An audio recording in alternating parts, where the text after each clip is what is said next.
No, you just let me know when to unmute Discord. Three, two, one. Hello, everyone. Welcome back to our Grim Hollow campaign, Kill Warlow. Um, so yeah. So as I was saying before, we were actually muted. Who is doing recap and who is taking notes tonight? Or who wants to do the recap? Last time, Alex did the recap. I mean, I can recap my own notes. I'll recap tonight. Okay. I'll read the recap. Let me pull it up.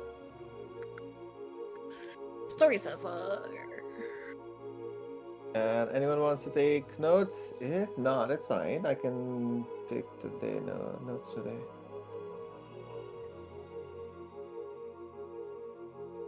All right, I can do the notes tonight.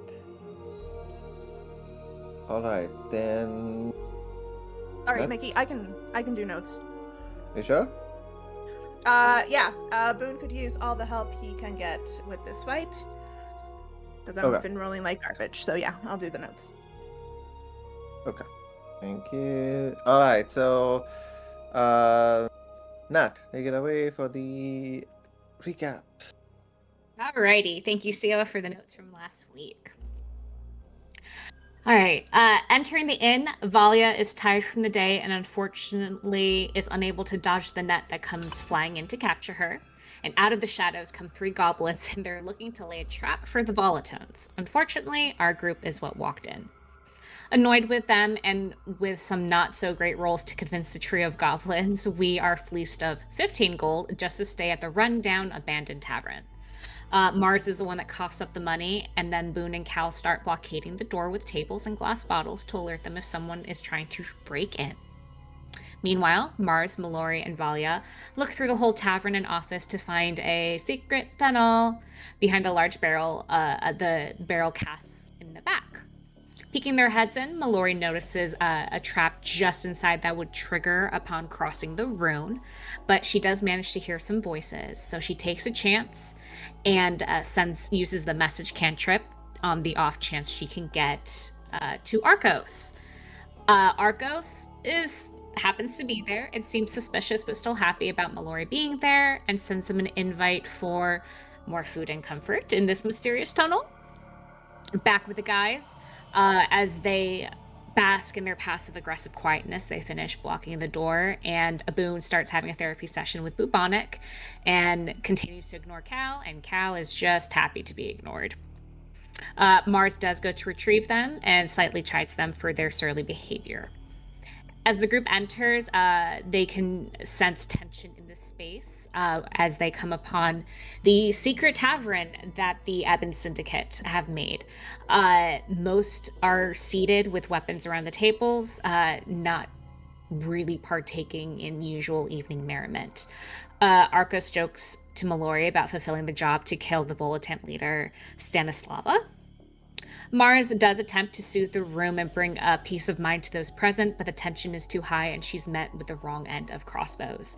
She is offended twice in the day by the members of the syndicate and rebuffs any apology from Arcos, dipping into the back room away from everyone else, followed by Valia and Cal, and Boone guards the door.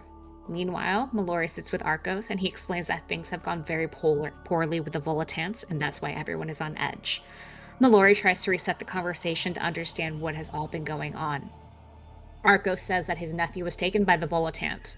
The Blackguard have also been involved, and that some houses have been raided by the Blood Court. Mallory tells Arcos about their invitation to see the Viscount while Valia snags Bubonic back from Boone. Mars is planning, and Cal is ruminating on the events at the bathhouse. It is revealed that Klein is a frequent visitor of the Viscount and lives in Eastwile in the biggest mansion. At this, a syndicate member comes running in quietly and says that there are intruders in the tavern. After a tense amount of time where the group is silent and the Volatant or whomever broke in upstairs leaves, Mallory pointedly asks Arcos, "Why did you break me and how did you fix me?" in regards to the orders and the sword that she was instructed to find. Arcos says he doesn't exactly know who he's speaking for, just that he's a vessel for the thaumaturge to relay to Mallory. He said her answers may come from the sword, but that he doesn't have these answers. Dissatisfied with this, she leaves the table, and the group decides to retire for the night. Nobody sleeps great except Cal, who remembers all the wonderful moments from his past. In the morning, Arcos feeds them, warns them of more traps, and the group asks him where to find him once they fulfill their bounty. They are to leave a message with Sister Abigail of the Dark Crow is no more. They also find out that Clyde Majoric has reached a height that very few non-fanged ever reach. He frequents the Violet Rose, which is where the dinner invite is. Occasionally, he goes to the Marla on full moon nights. He has bodyguards, and lately, Nanad the Carver, who Mars, Valia, and Cal met at the bathhouse, has been spotted going into Klein's mansion every other day. He is the second in command of the Soman army, and he is probably making out with Klein. Further rumors floating are that there's a connection to Klein. There's a connection between Klein and Grisham's tower.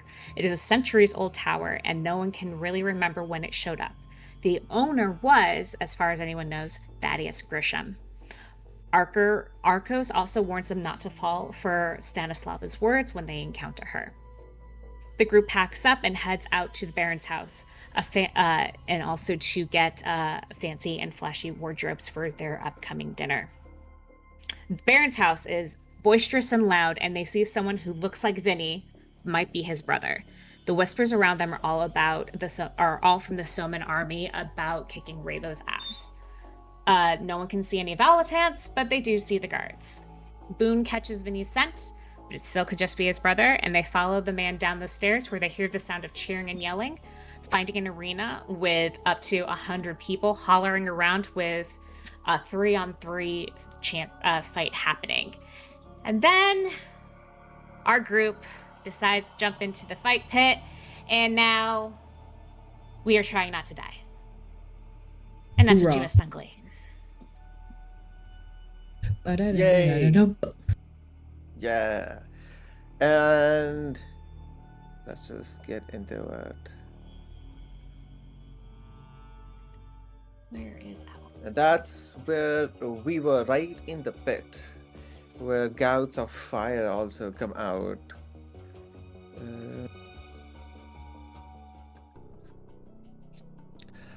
You all were fighting the reigning champions for now, with a total winning power of like 1,500 gold that has been collected. The cheers and jeers of the crowd is escalating as the fight has barely started, but we all know how this goes. So we were at the top of the round, and yeah, the fire had already gone out. This is round number 3. Cal, you are up. Cal and Boone both made their wisdom save, so they're not going feral in today at least. Cal, you're up with Holgun next, followed by Mallory. Cool.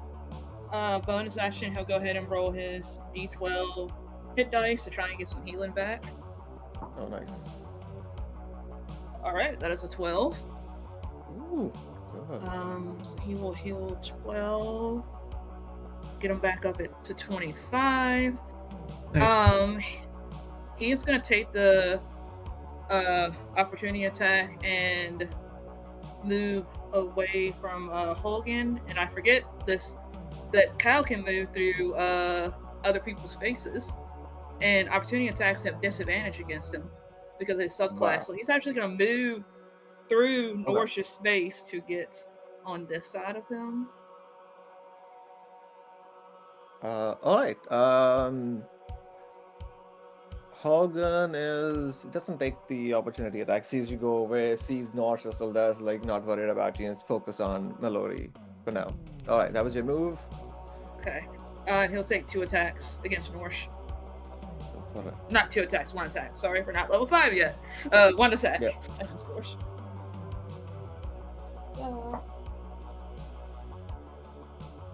22 to hit. Yes. All right, and he will also pack on. I believe it's his final extra D8 of damage. Yes. Yes. Okay. So.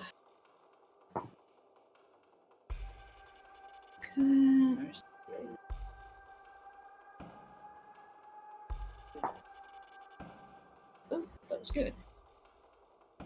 And then it's the plus 10 plus 7 is 17 plus another 6. 23 points of damage. 23? Holy! Yes. Oh. 10 on the D12 plus 7 plus a 6 on the D8. Okay. And the Norse takes a large chunk out of his like torso, so you can see it's like blood gushing out of it. It is more than bloodied. That was cool. That was very cool. Cal doesn't like this guy. He hits hard. He's got to go down. Yeah, he's the biggest of all of them. Like he is like almost your height a little bit, as even though you're in like bear form. Yeah, he is chunky. Yeah. That is Cal's turn. Amazing. It is Holgun's turn.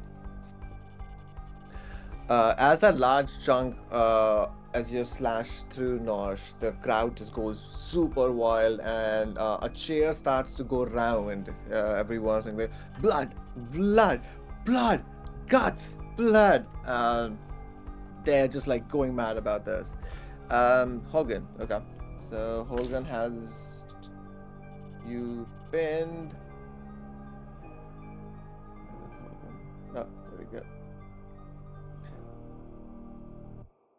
And that was plus 3. Once again, 10, 13. Okay, so it's gonna take one of its attack, push the sword and try to like just push you back, Mallory, shove you back into the spikes.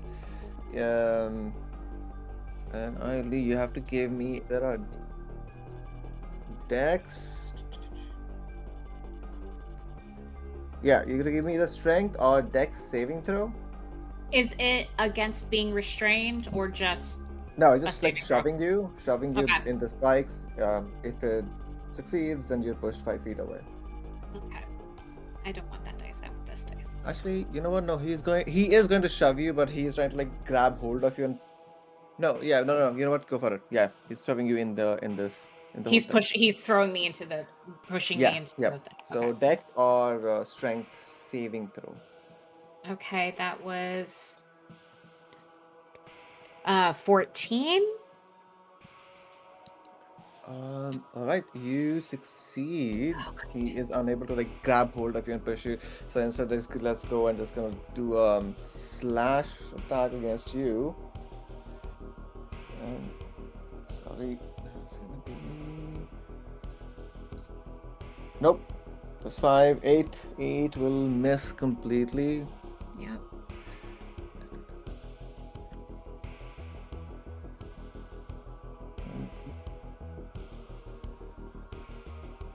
He will run away from you, so you get an opportunity attack. Opportunity? Yeah, I'm gonna go ahead and snipe his. Yeah. Oh, yeah, that hits. That's 16 plus 8. Yeah, hits. Okay,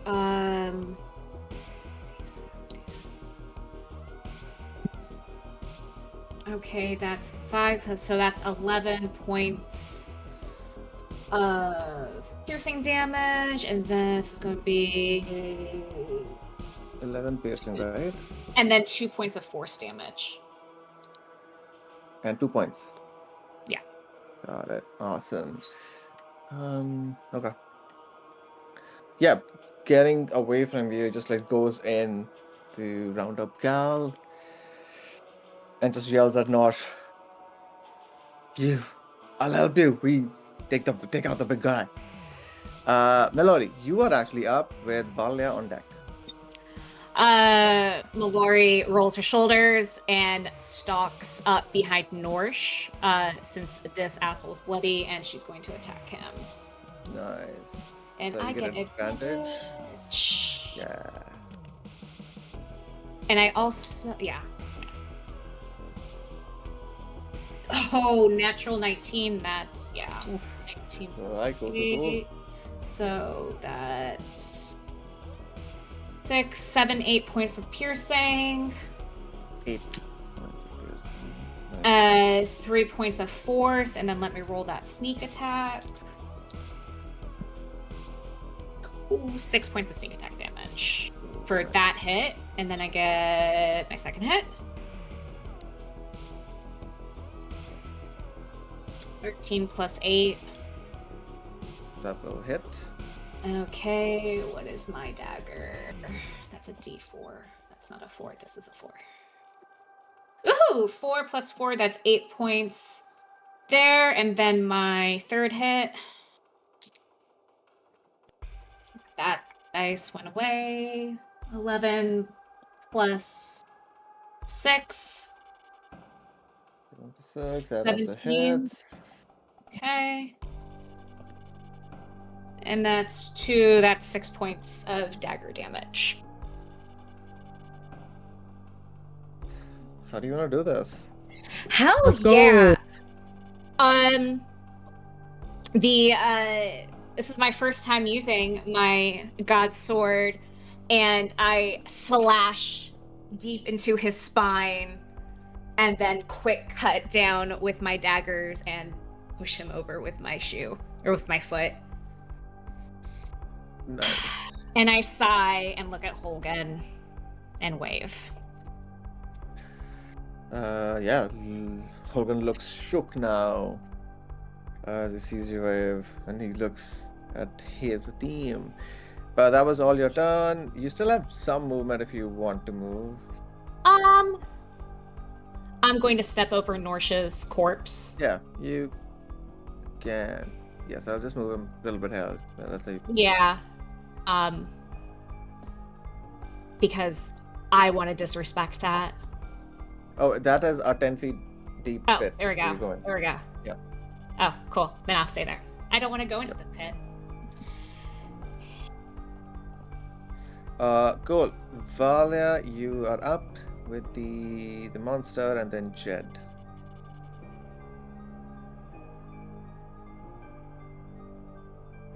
Okay. Okay, so what we're gonna go ahead and do, seeing Mallory just up there fucking taking people out, as everybody screams for blood, Valia is going to, she's gonna hold out both of her hands, pointing one finger at the Susurrus and one finger at Jed. And this, like, kind of sickly green, color kind of comes over her hands, and pointing at both of them, we're going to cast a second level Tasha's Hideous Laughter on each of them. Nice. So I need a Wisdom 14 save throw from both. Okay, so wisdom for Jed is just +1. Fails. And then for the Susurrus, oh, still a pretty good wisdom save. Wow, failed. They both. Yes. The total, both of them, total was 13. Beautiful. Okay. Yeah, so now they're prone and incapacitated for the duration, laughing uncontrollably. And you'll have to redo that at the end of each turn. Okay, at the end of their turn, right? Yes. Yeah, sick. And Sick. that is her turn. Is Boone still They grappled? can't take action, bonus action. Oh, God. Yeah, I think yes. I genuinely don't know. Grapples. Yeah, I'll say it's still grapple if you. Oh, wait. Nope, that's for initiative. You can't take action, but action. Yeah, you're still grappled. But well, can't do anything, so it's pretty useless actually. There was a lot of things. So it goes. Alright, Valia, do you want to move out? Stay there? Yeah, we'll go ahead and we'll back up here. Back to back with Mars. Right. It is system. He is incapacitated. Can't take action. Bonus action or reaction. Alright, so wisdom 14 save. That's the end of its turn. Wait. Okay. No, natural 3 fails. Suck it. So it continues to be incapacitated. Jed, that's got +1. Okay. No, natural 5. God, go away. No, fail. Holy. Alright, so both of them can't move, can't take actions, reactions. Alright, March, you're up with Boon on deck. Alrighty. Seeing those handled for right now, Mars is... This is difficult terrain, right? Yeah, that circle thing. Yeah, that's Ugh, I can't get to freaking Boone. Okay, I'm gonna prep myself. Mars is going to look between Valia and like the green like smoke that's now ensnaring these two, and should be like, oh, this nice work. And she's gonna just lightly pat her shoulder and run around to the edge of the pit right here. Let me see. 5, 10, 15. Okay, I can get there next. But in this case, seeing those two up there helping, she's gonna say, could you please hurry it up over there? We definitely need some help down here. This thing is chewing on Boone. And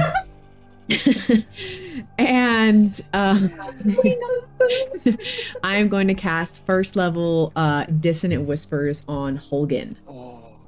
Ooh. Okay. And that's Wisdom 15. Reaction. Wisdom 15.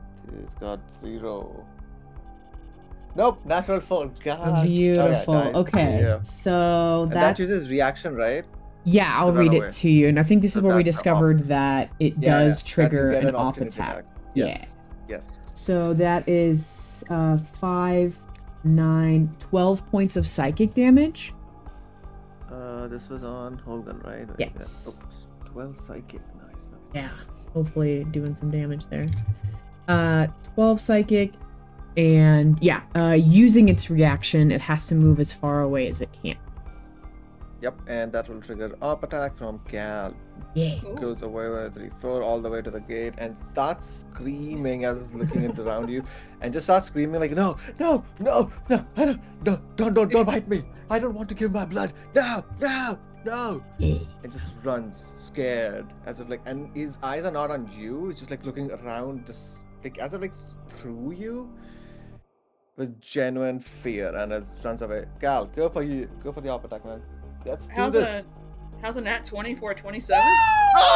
Let's go!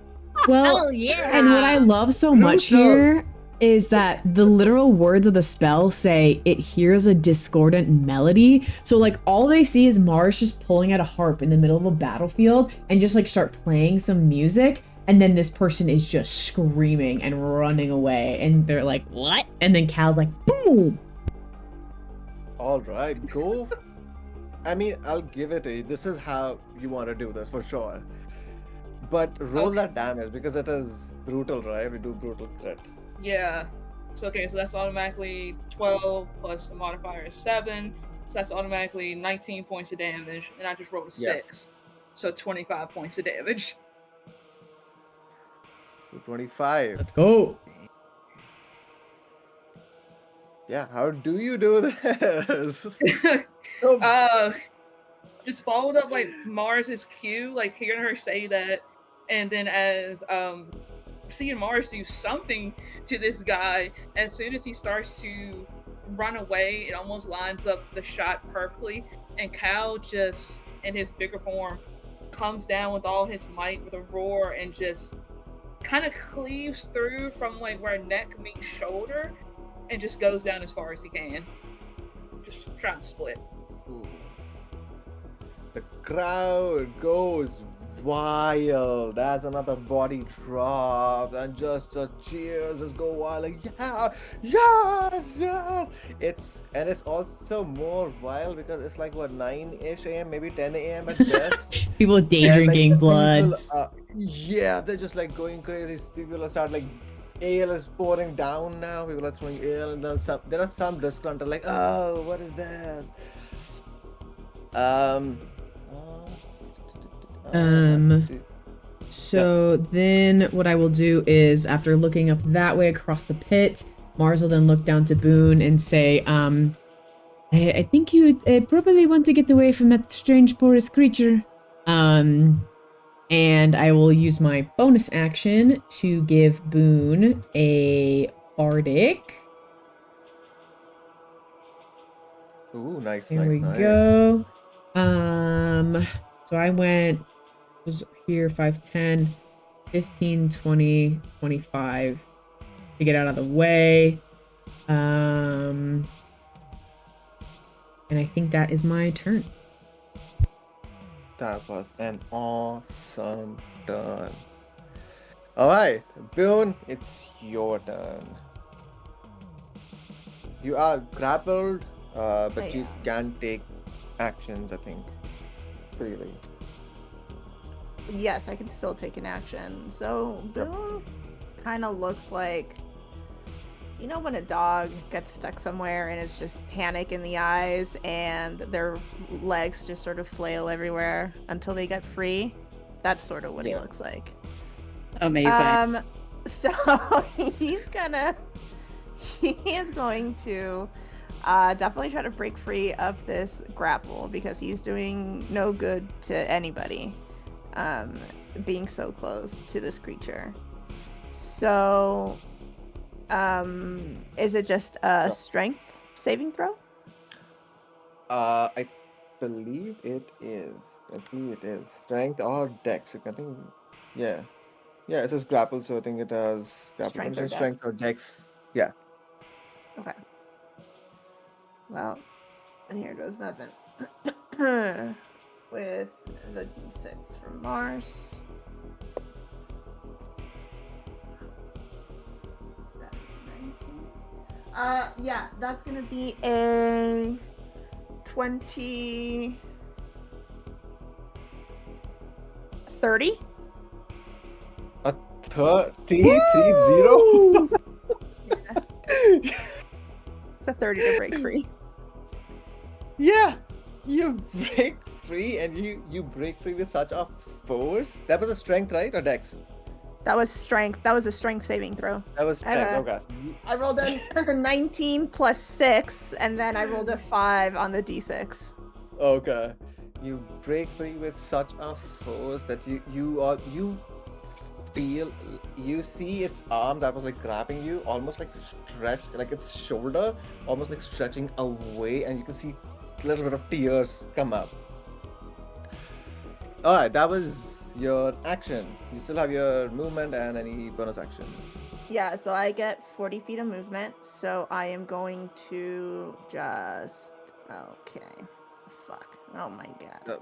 Wait, I'll do... Oh, shit. 5, 10, 15, 20, 25. He's gonna move there.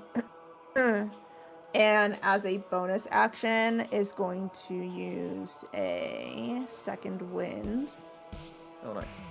To get some health points back. And that will be his turn. Oh, that's amazing turn. And you get no off attacks. Great. Alright, Boone. Why don't you, or Galaxy, why don't you roll a d6 for me?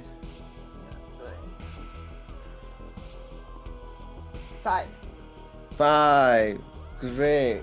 The jet can't move, can't take action, can't take reactions. But can they save? No, they can save. That is so weird. Okay. You're incapacitated. Can you save?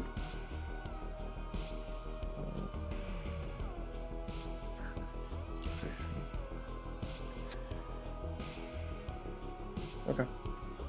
Let's see. So that was how much is? Oh, it's not a lot. Okay, so let's see. Dex. Oh wow, Dex is negative. Right. Nope, doesn't save. So full fire damage for Jed. Oh, actually, Boone, you're also there. As the fire comes out, Boone, give me a Dex saving throw.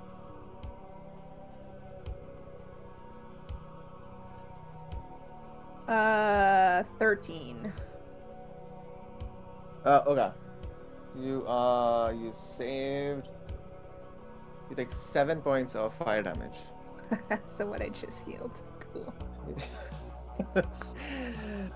The fire comes back. Blasts out, and you see Jed is not doing well. Bloodied.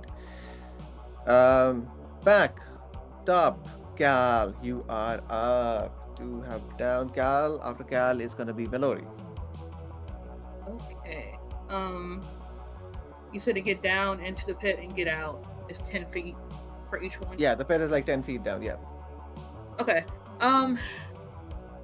Just to make sure he'll have enough movement, he'll activate one use of his burst of speed that gives him 30 feet of extra movement. So that gives him 70 total feet of movement. Just to make sure he can get across. Transformations! And he Sick. ignores difficult terrain as well. As soon as you jump into the pit, it breaks away. Oh, And okay. stuff. God damn it. You are falling down. So because you jumped, right, pretty much, you can't do any deck save. He has a climb speed. Could he have, like, you know? But yeah, no, he's falling in. Yeah. I'll actually give you a deck save. Because you can still, like, in bear mode, you can just still grab onto the side. But because you are activating your super speed in a way. Yes. So you tell me if it sounds fair. I want you to make a deck save at disadvantage. I say that's fair. Yeah. All right. DC. I'll make it DC 15. I'm gonna use. Can I use my inspiration? Because that was a 14.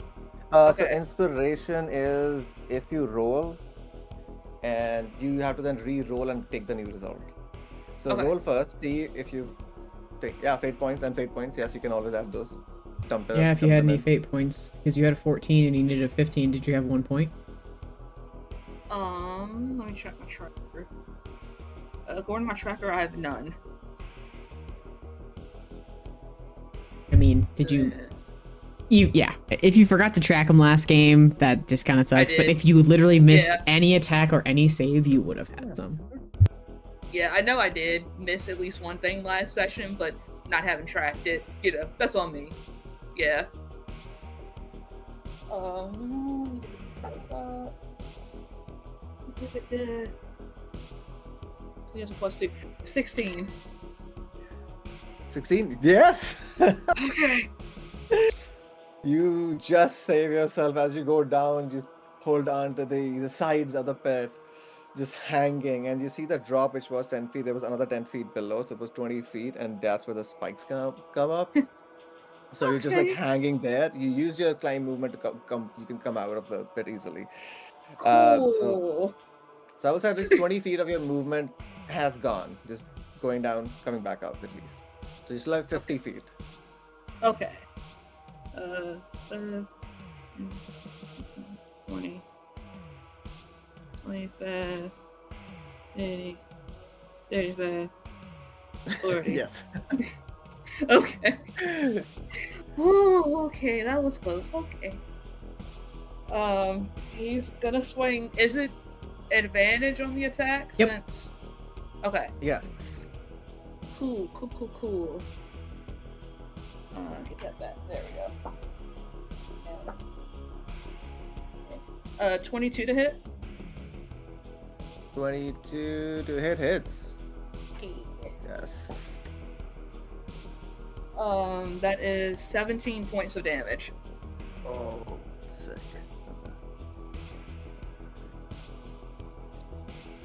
Okay. 17, right? This is just slashing. Yes. All right, Slashing. cool. Yes. You have bloodied it, and as you have bloodied it, it's just a thing. All the pores that are going through it, there's this almost this mist or like fog starts to this burst out. Um, and it's just coming out, starting to come out, and a little bit more and more.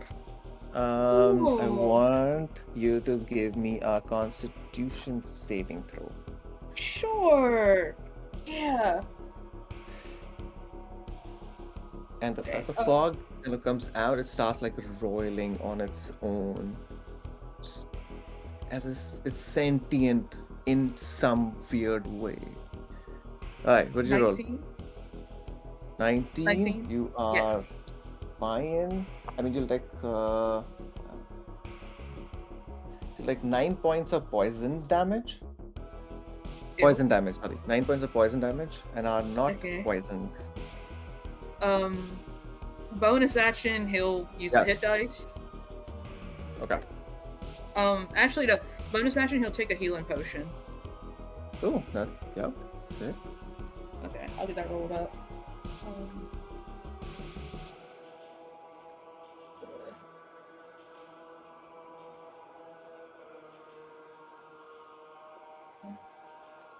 He'll heal back 7.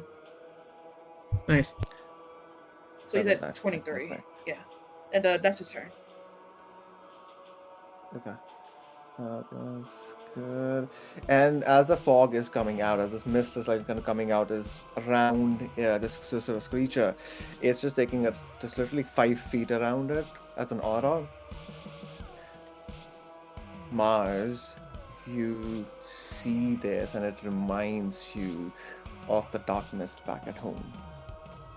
It is eerily like similar, like just coming out, hanging, like the mist almost moving in its own way, however different from wherever it's coming out, as if it's an extended limb of this creature. He's degenerate. Alright. Yeah. Melody, you are up with Valia on deck. Huzzah. All right. I'm gonna move up to Boone. 5, 10, 15, 20, 25. I think that's about as far as I can get. I think I have there-ish. It's hard. Okay. I am not a fan of whatever is coming out of that thing.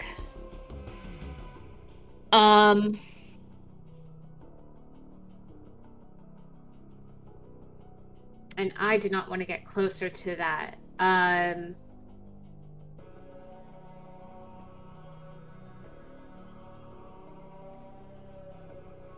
going to go ahead and cast Witch Bolt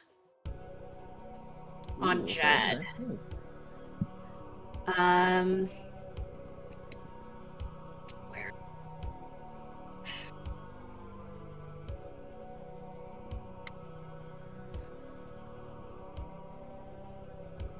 Okay, 16? 16 to hit Jed. Hits. That hits. Nice. Okay, so that's 2d12. Where's my d12s? Witch Bolt is concentration, right? Yes. Okay. Yeah, these are 12s. Okay.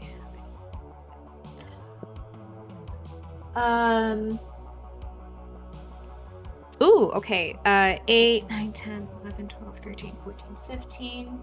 That's 15 points of lightning damage.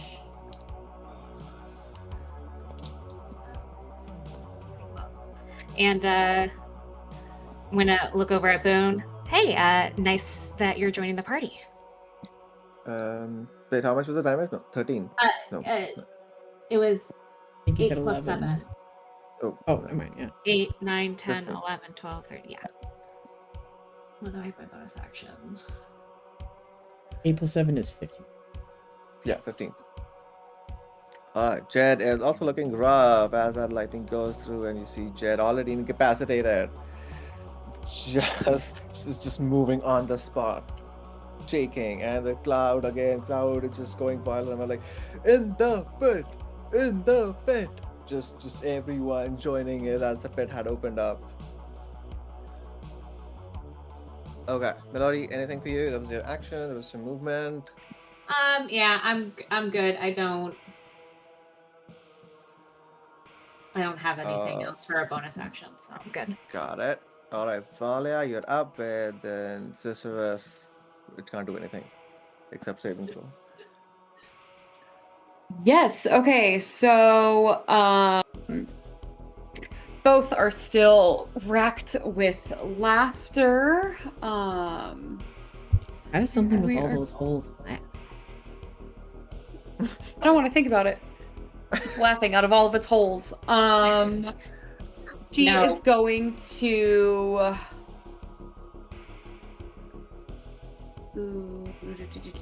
Yeah, so looking at Jed, she's going to the finger that was pointing at her, she's going to snap her fingers, and that green like smoke is going to flare up around them, and she's going to cast Toll the Dead. Oh. And so Nice, that okay. is going to be a I need a wisdom 14 saving throw. From Jed, right? Yes. Wisdom 14. Oh, that's only +1. All right. No, natural 5. All my dice are betraying me tonight. Amazing. So, just the sound of bells starts ringing in the air. And she is going to take, it's 1d12.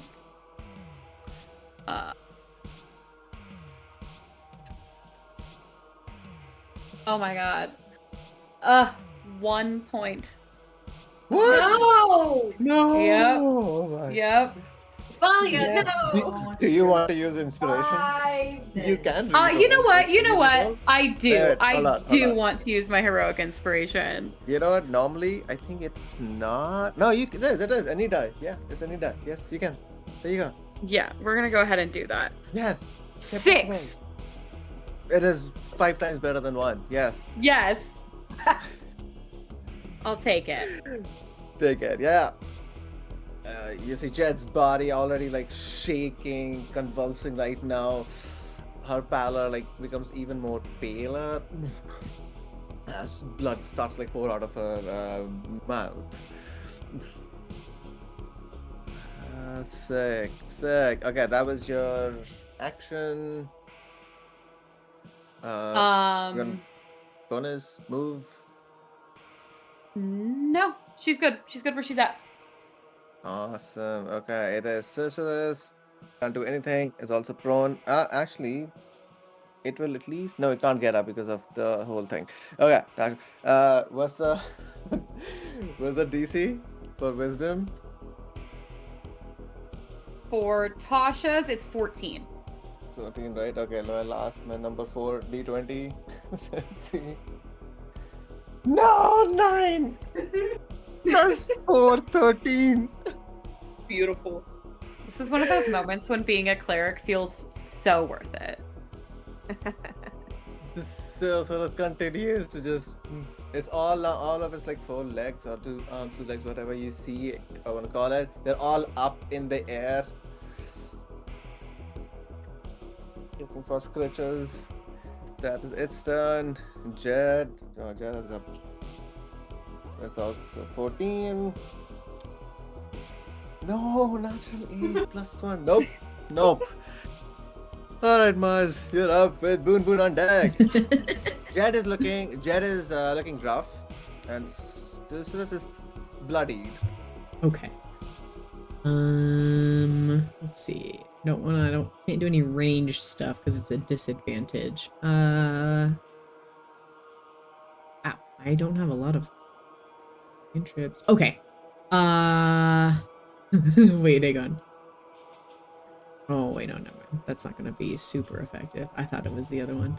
I will look through any other attack.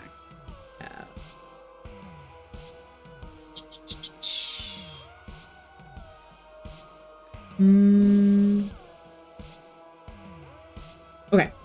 I'm going to. Well, no, I don't have many cantrips that are saves, and it would be a disadvantage for a ranged hit because they're prone. That's true. So, I will just do this. I don't have much for it. What does this say at the end of its next turn? And I don't want to save my spell slots. Yeah, why not? We're about to gang up the frick on them. Which one? You said the Sisterus is starting to look pretty bloodied? No, Jed. Sisterus is bloody, but Jed is looking very rough. Okay. Closer to single digits. This could be rough potatoes, but I'm gonna use Vicious Mockery on Jed. It's a Wisdom 15 save. I'll just keep with the... on Jed, Wisdom 15 right now. It's only +1. You know what? Owlbear. Save me, Owlbear. No. No. No. Okay, let's see. Where did it go? No! Thank you, Albert. Oh, I actually rolled really good. 5 points of psychic damage. Ooh, that's nice. 5 points of psychic on Jed, right? Yeah. Okay, nice. And not that it matters, but it has disadvantage on its next attack roll before the end of its next turn, but it's gonna be incapacitated. End of the next turn. Yeah, that's... Well, yeah. That's what I said. It's not gonna do much. But I will also bonus action again. Let's see who's coming up. Boon. I will give Boone another bardic inspiration, seeing the prismatic light kind of enhancing his muscles as he broke free of the of the previous grapple. Flexing on him. Yeah. He was flexing. So to just help that again, Mars will play her harp again, and it's gonna be bardic inspiration to Boon, and awesome. That's my turn. Boon, you're up after that round resets. Well, he can't speak in this form as a werewolf. So at Mallory's snide comment, he is just going to growl and will take a shot at Jed. Awesome, alright. He's prone, so it's disadvantage. Jed is also prone, yeah. Oh, also prone? Disadvantage? Yeah, because... alright. Just okay, then we'll run up. Yeah, we'll run up and take a cute little bite out of them. Here we go. Okay. Alright.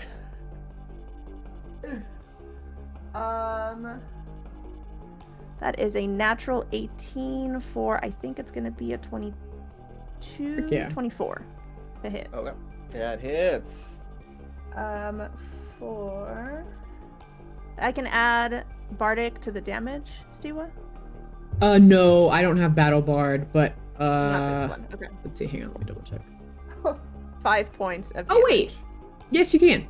Immediately after the Can I? creature hits a target with an attack, the creature can roll the die and add the number as necrotic damage. So 5 points of slashing from the bite. Okay. With a little bit of necrotic in there. 4 points of necrotic. How do you want to do it, Boone? Yes. We are ripping the throat out of this creature. Oh. Leaving them for dead. Dead. Yeah. All right. The throat is ripped. The crowd suddenly stops, like just seeing this extreme behavior, and then. Okay, I'm gonna say. That's my boy. Yeah, it's like someone randomly shouts out, and people are like, looking at this person. The crowd is definitely going nuts now at seeing this amazing display of bloodiness more than anything.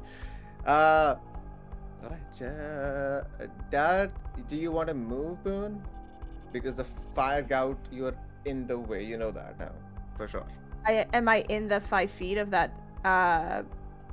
No, Of no, that, no. The fire thing that happens at the top of the round thing. Oh, the fire thing that happens at the top of the round. Yes. Boone is going to 5, 10, 15, 20. He's going to move back to where he was standing. Oh, good lord. There's so much happening. Help Just me, hit undo. please. You're fine. You can just Yeah, hit the- undo. And then bonus action will use his last Oh, second where one. you are, you can. But where you are, that was also in the fire cone. Just move I one mean, right if you want to.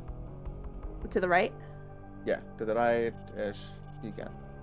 But you wanted to use Sentinel? Sentinel. I don't have Sentinel. Oh, What? okay. No, I thought you said you wanted to do something. Okay. A second wind. Oh, second one. Yeah, yeah. for it. Hey, nice. Healing for 12. Uh, right. Valia, roll a 1d6. Let's see if fire still comes back again or something else. That's a 3.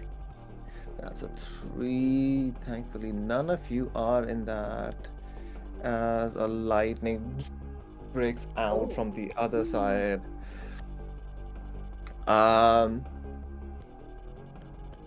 Okay.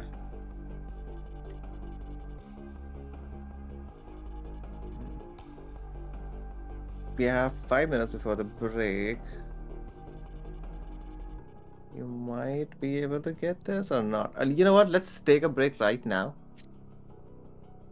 If that's okay. We'll just come back and then get on this.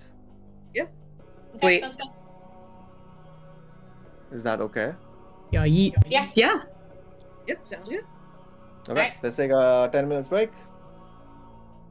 And then we'll be back. Perfect.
Here. Yeah.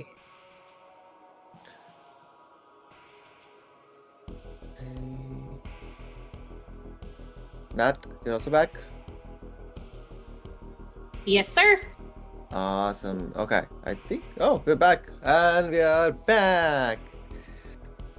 All right, continue. The round 5 starts. Lightning crackles and just shoots out. Thankfully, none of you are there in its wake, which is great.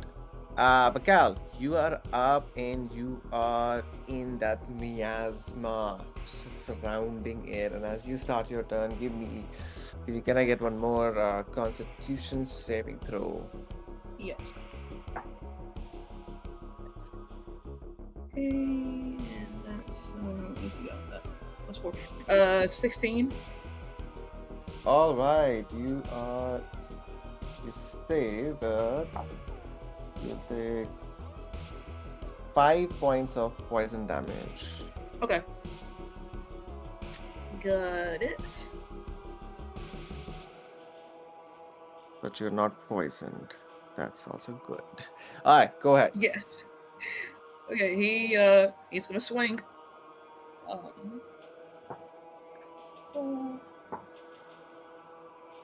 With advantage, that's another nat 20. Holy Lord. Amazing, amazing. All right, let's roll. There's a 6. Okay, so 12 plus a 7, 19, plus the roll 6, 25.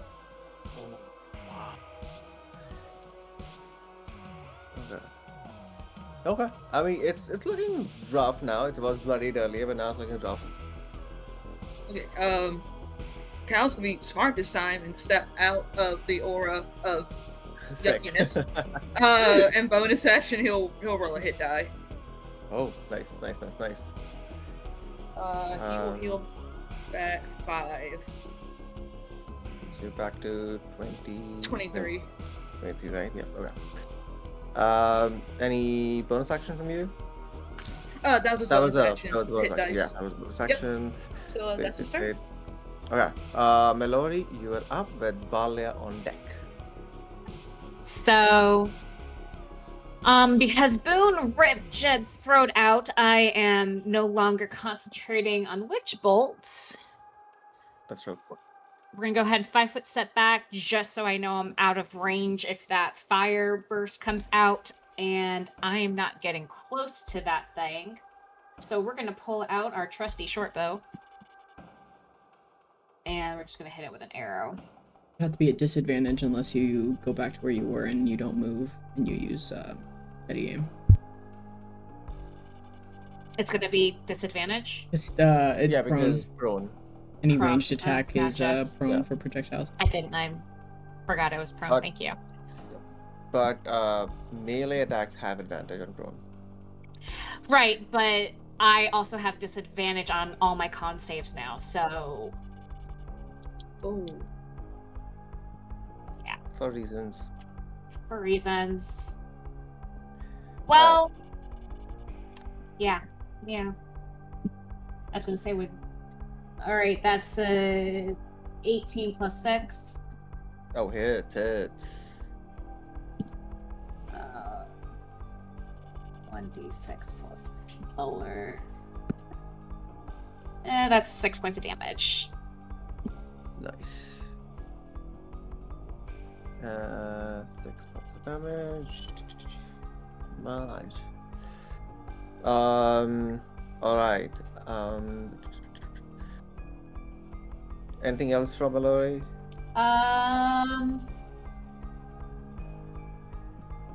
Yeah, I'm going to go ahead and do that 5-foot step movement just back. Okay.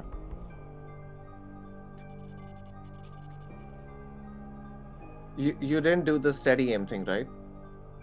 I did. Can't move. So if you, use you the can't blade. move. can't move. Then you can't move. So Oh, right. It's a Yeah, Okay. double-edged steady aim, sword. yeah. Yeah. No, it's fine. I'm used to the- I'm used to 5-foot steps being a free thing, so that's fine. Oh, that's interesting. Yeah. Yeah. Nice. Yeah. All right, Valia, you're up with Sorceress next. I'm gonna just try to roll and I don't know if I can succeed. It's my dice. Well, yeah, what do you want to do? All right. We are going to take a few steps back here and looking at the sorceress, the same thing that she did to Jed, she's going to go ahead and do to the sorceress. So that finger that's pointing at it, the green kind of sickly looking smoke, she's going to snap that finger, and this time she is going to cast Holy Word. Ooh. With the pink die, yeah. Except she's not, because that's a 9 to hit. Oh yeah, because disadvantage also, right? Do you Oh, yeah. want to I use mean, inspiration? It'll still be with that with disadvantage, I think. I have already used my heroic Okay. inspiration. I'll give you mine. Hold on, I'm thinking. Yes, I will take it. All right. Here you go, Thank baby. you. You are a gem. Okay, let's see. That was only an 8 with disadvantage, so never mind. She snaps her fingers, but the smoke around her hand just kind of fizzles out on that one, and nothing happens. Okay. Sick. The beast is still on the ground, struggling to laugh, cry, just making this weird whistling sounds basically. And what, DC 14, right? It is Or 15? a 14. 14. Wisdom, okay. It has a +4. You know what? Owlbear, I trust you. You can do this. Don't, Owlbear. I've Don't got fuck this +4. up for us. With +4, okay. Go. Oh! The dice I'll give take it. Dice I take it could've- away. Yep, it could have used natural 20 in better ways, but that was its action. That That was was the end of its actually turn. At the end of it, so it was Yep. still prone. Yeah. It's just not incapacitated anymore. It was still prone. And that was its turn. Sick. That is its turn. Good. That was sick. Alright, Dude, Mike, you're up. MVP spell of this entire thing. Holy Yes. frick. Yes. Yeah. Saved our asses for a few rounds for sure. Oh Yes. Oh, yes. Like saved boon. That grapple thing Yeah. has an additional thing if it's on its own. But anyways. Alright, Mars, you're up with Boon Boon on deck. Okay.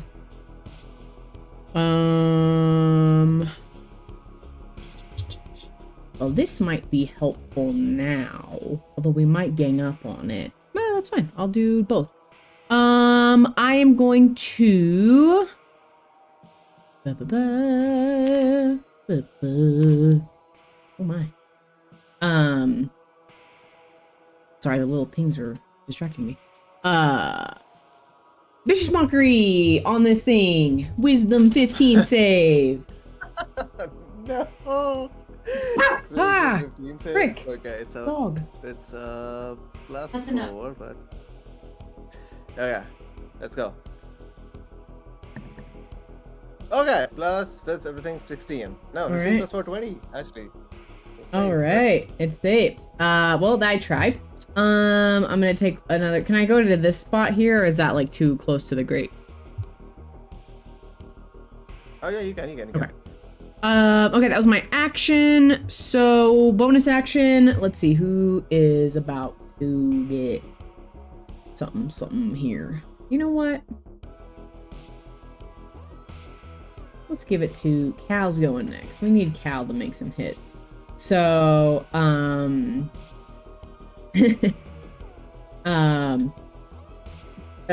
Mars is going to try to use her magic, and it slips off. This thing just has too many porous holes, and her music just goes right through it. And so instead she'll turn to Cal, who is a bear form, and it's gonna, the strings that she plucks is gonna sound like ba-na-na, ba-na-na-na, ba-ba-ba-ba-ba-ba-ba, for irony. Since nobody here is a tiger, we have everything but tigers. And give Gal inspiration and just say, please shred that thing to bits. Thank you, Cal. And that's my Kyle's like turn. bobbing his head along to the music, like, yeah. Amazing. Alright, that was Mars, everything. Boon, you're up, and then start of the round. All right. Okay. Boo, is it still prone? Yes, it is Yeah. still prone. Yes. Perfect. Last opportunity to get advantage on a bite attack, so he's gonna bound forward. Whoop, and take a bite attack. Alright, give me a Constitution saving throw first. 18. 18. Okay. You're not poisoned, but you take 8 points of poison damage. Perfect. And here comes the bite attack. Let's go. 17. 23 to hit. Oh yeah.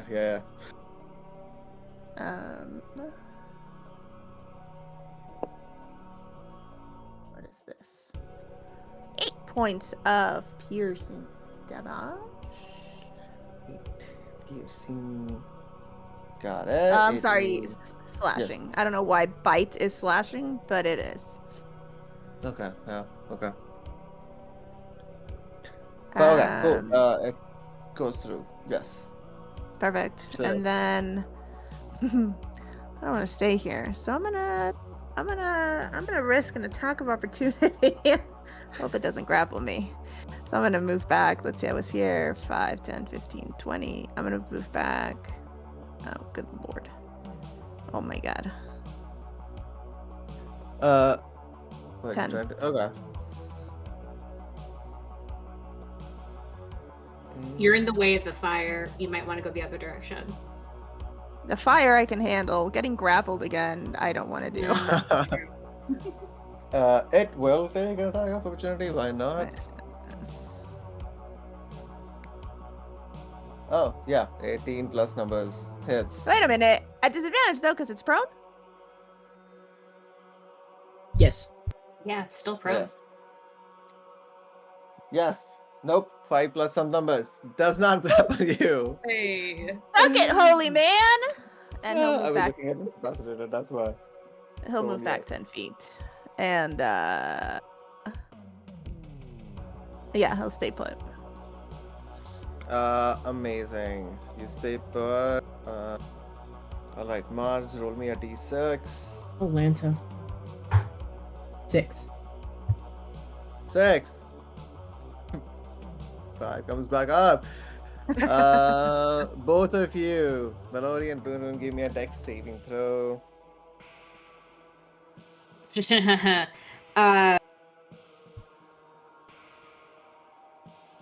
14. Okay, and Boon? I would rather not talk about it. That's a 7. You get a fate point. Okay. Melody, you take 5 points of fire damage. Boon, you take 10. 10 points of fire damage. I can't believe this is my first damage of this fight. And it's OMG. Yes. Yeah. 10 Mars is points of also not. damage? Yeah, 10 points of fire damage. Got it. Yes. Alright, Gal, you are up.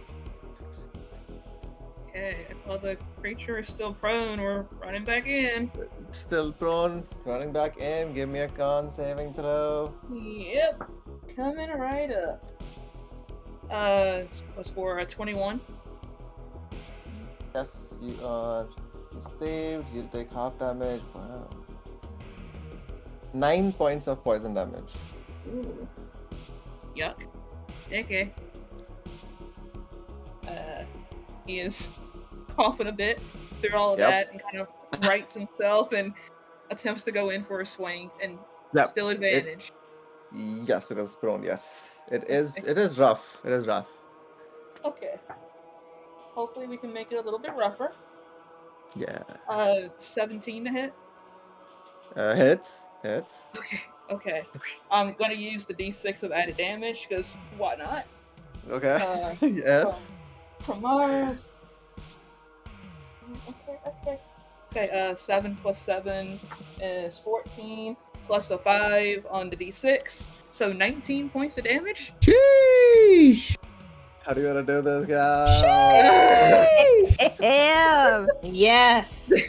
In the midst of coughing, he just seeing where Boone did it and kind of already made a weak spot. He just drives in right there and just wants to kill this thing, get this done with. You drive your sword and you see your sword kind of gets stuck at the end. Like as soon as it goes through all the way in, and you're like, what? And you see its body starts to get brittle and harden up before it just like breaks down into these small pieces, like hundreds of pieces. And the mist that it was emanating, coming out of it, just like slowly just dissipates away. And as that happens, the crowd just immediately like, yeah, I told you I got my money back, yeah. They are cheering, they are just like ridiculously happy about it. Everything, and then Janiel also just comes out like, there, that is how you start your day, ladies and gentlemen. And giving out this, and people are just like cheering, hugging. A fight breaks out somewhere, you don't even know why or what, but the door opens up. The combat has ended, and one of the gates opens up, and you see there, Janiel kind of like comes down and just like waves you all to come up, come back, come up. And with that, we yep, just switch to this, where you guys all were.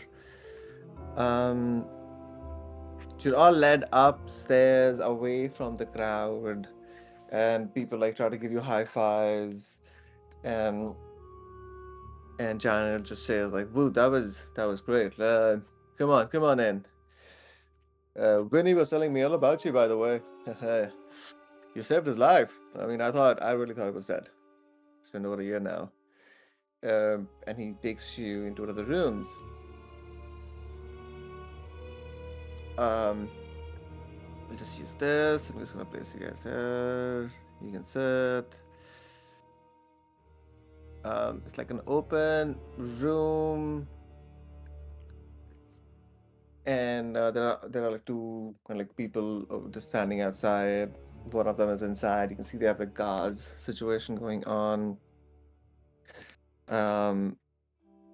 And Chandler takes you, and you see Vinny is there looking like haggard. There are like 3 piles of blankets on him, and it's still a day, and he seems to be like shivering. He has like definitely sunken cheeks, pretty gaunt, dark under eyes, and this almost like raspy voice welcomes you and to you all and says, "Oh, huh. I want to say good to see you, and I think it is good to see you." You are looking significantly better than the last time we encountered. Well, yes. It's a long road to even be close to better, but well, I'm not a rat anymore, so I'll take whatever I get. Well, and I assume that after everything you went through, you have possibly learned your lesson on some of the more nefarious things that you had been up to, yes? You can you can definitely say that. You can definitely say that. Ah, and you see Janel comes out with this heavy, like 5 bags, sits them down in a group and says, uh, "That's your 1,500 gold as promised." And comes down with a smaller box and also keeps you up, and that is extra for solving a problem of ours. It's small, like small chest, um, and in that, he opens it up and sees, and they're like small, like lot of like gems, worth roughly around like another 1,000 gold pieces. If, I mean, Choir, what problem did we happen to solve for you? Uh, when he just tells you that one of the person that you fought was actually of Suman army, and there's a lot of interest in getting him up to be the champion kind of thing. He was close to one of the leaders of the Suman army, the Tribunus, basically, who's the leader actually of the Suman army, right? Varkan Thul, close to him. But you killing him is like, he died in a fight. What can we do? You are out of towners. That's it. It is true. When you engage in activities such as these, you take on the dangers, yes?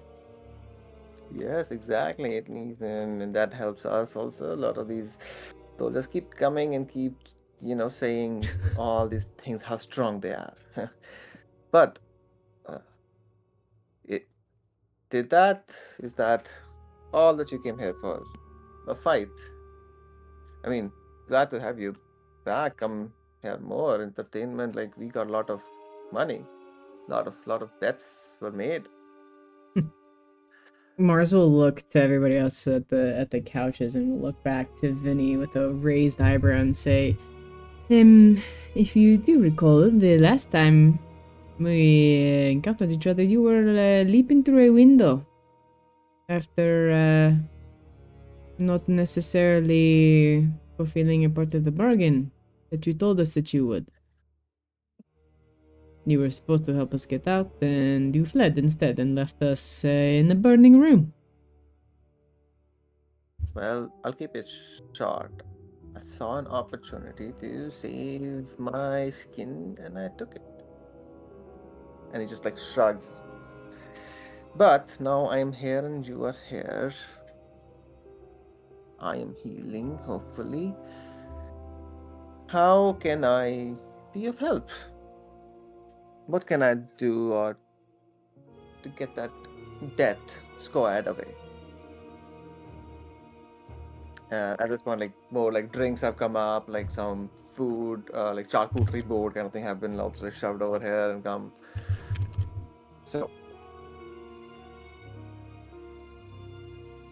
all right, what do you all want to know from him? So he was the one who told us about the catacombs initially, right? Yeah, that he's been going into catacombs under the cemetery, under the cemetery, yeah, mausoleum, yeah. Okay.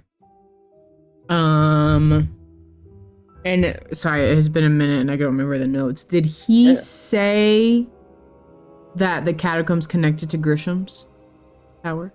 Yes. So But just briefly, he he would didn't say always make much, right? yeah. No, he did actually tell Yeah, you he this spilled it much. all out. Okay. Yeah, pretty much. Like Boon was right up there, like in the throat, in this everywhere. So what he told you was that he used to go to Augustine Trading Post, Hey, say one stop! word, Grigore, and he would be given like a sack, a big sack that he would just carry, and a potion, kind of like a perfume kind of thing, one person, so that he can actually go and walk in the cemetery. Um, he there were those same flowers, those glowing flowers that you all saw.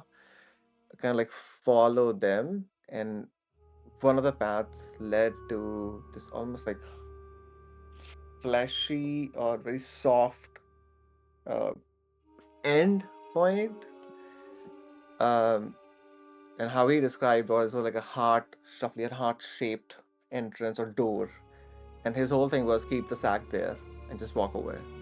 He did most of the times that, except one time, and after that he ended up at the fifth floor.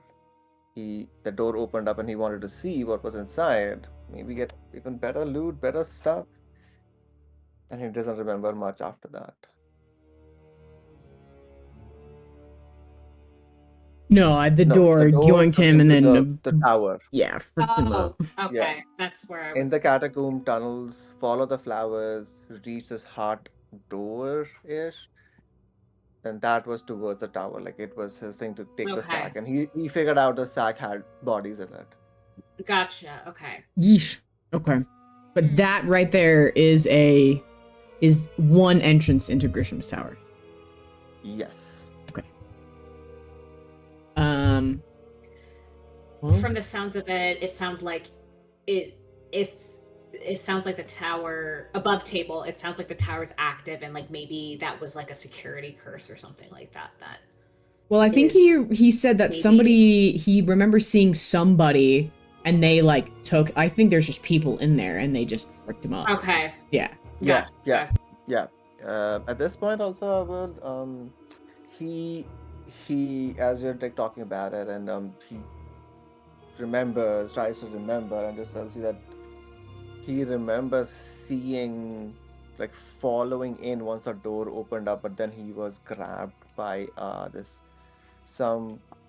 one person really well, and he gives you this.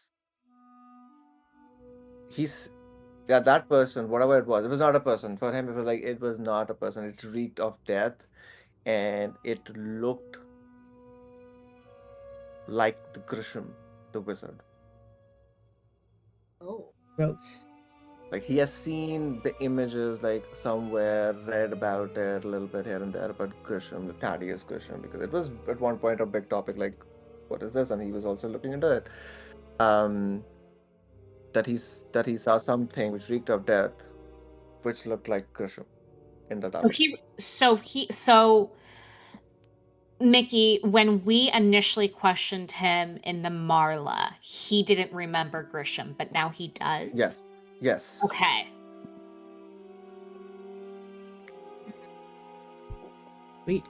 I think then that becomes one of my majors checked off. Hell yeah. Great job. Ooh.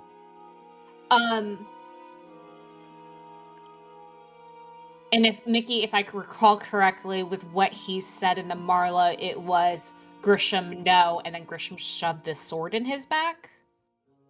That he doesn't know, because all he knows is that he went there. Okay. He saw someone like grabbing him, reeking of death. And then Now he remembers Okay. vaguely. What else he remember? Actually, you know what? I'm just trying to make sure I remember right. Yeah. He also will tell you that with that. I rolled actually pretty nicely for it. Natural 18. Where the fuck were you when I was rolling in combat? It's your turn.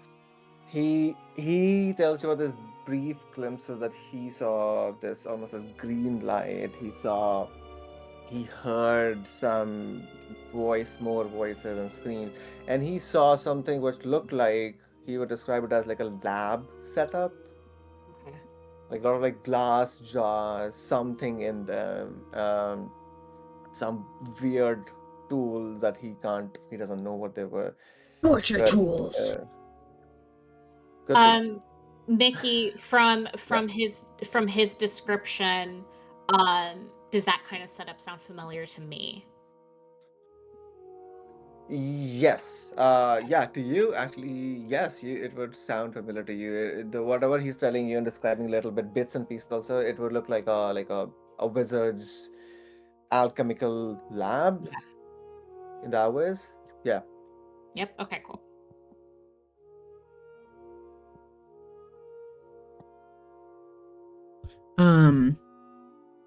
Well, you've caused quite the stir, it seems, and you've probably broken your trust with your previous endeavors. Where do you go from here? Because we still have business here, but you do not. No, Mr. I am. I think I'm gonna go far away as far as I can. I'm just not in the condition to uh, any from the blankets. He somehow turns and squeezes and shows you his legs, which are like withered away, and one of them is like completely like in a cast because he jumped 5 floors. Uh, so and you see that he's in no condition to actually walk right now. So he tells you that at least for some time he's gonna be here. Then as soon as he can, he will like go far away. Well, above table, I don't think I have any more questions for him, and homie's got a pitiful life ahead of him with a frickin' fricked up Yeah. leg, so, I mean, I know he was annoying, but Mars doesn't feel any particular need to kill him in broad daylight in front of his brother. No.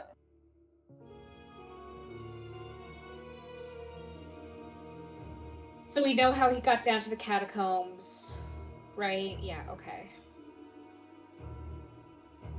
I can't think of... But he's going to be here for a while, so if we think of something else... Yep. Then we can come back and find him.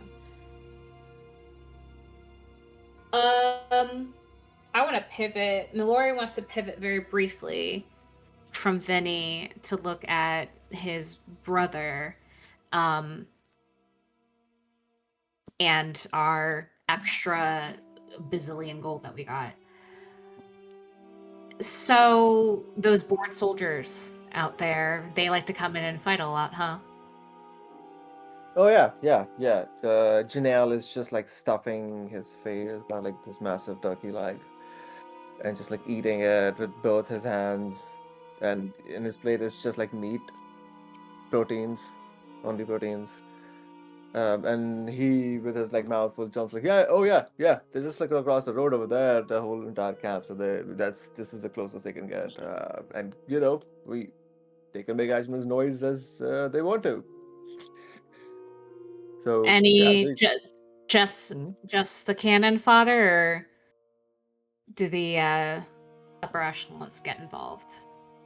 Oh no, we are too small for them. And then he thinks about and like, well, not the not the legatus, but the and he's like, what's his name? He sneezes a lot. Oh, the Tribunus, yeah. Yeah, the Carver, yeah. He does come down here only once so far, but like he's the only one up, that high up who's shown his face. Not the Legatus, never. I mean, Of course. yeah, Yeah. yeah. But you hear like crazy stories about the camps, about the soldier's life and that fucking. Oh, like it's one thing to be, you know, blood tax is one thing, but like the stories soldiers they tell, that's weird. Like I'll gladly give up my blood, but not my joy, not my whatever makes me happy, not the happy memories. But that's just messed up. And he continues eating food.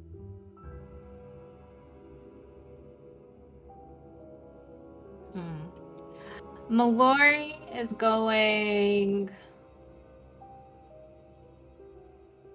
Okay, I'm a little. Nikki, can.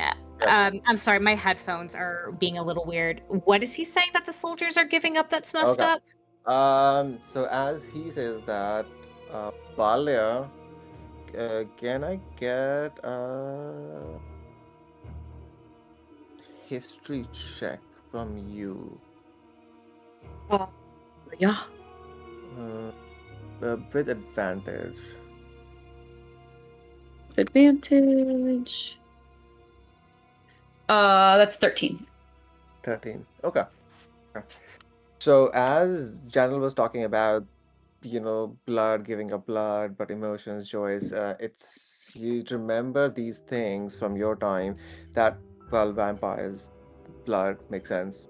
And there's blood tax over here in Shadowheart also. Everywhere in Austrian Empire, there is blood tax.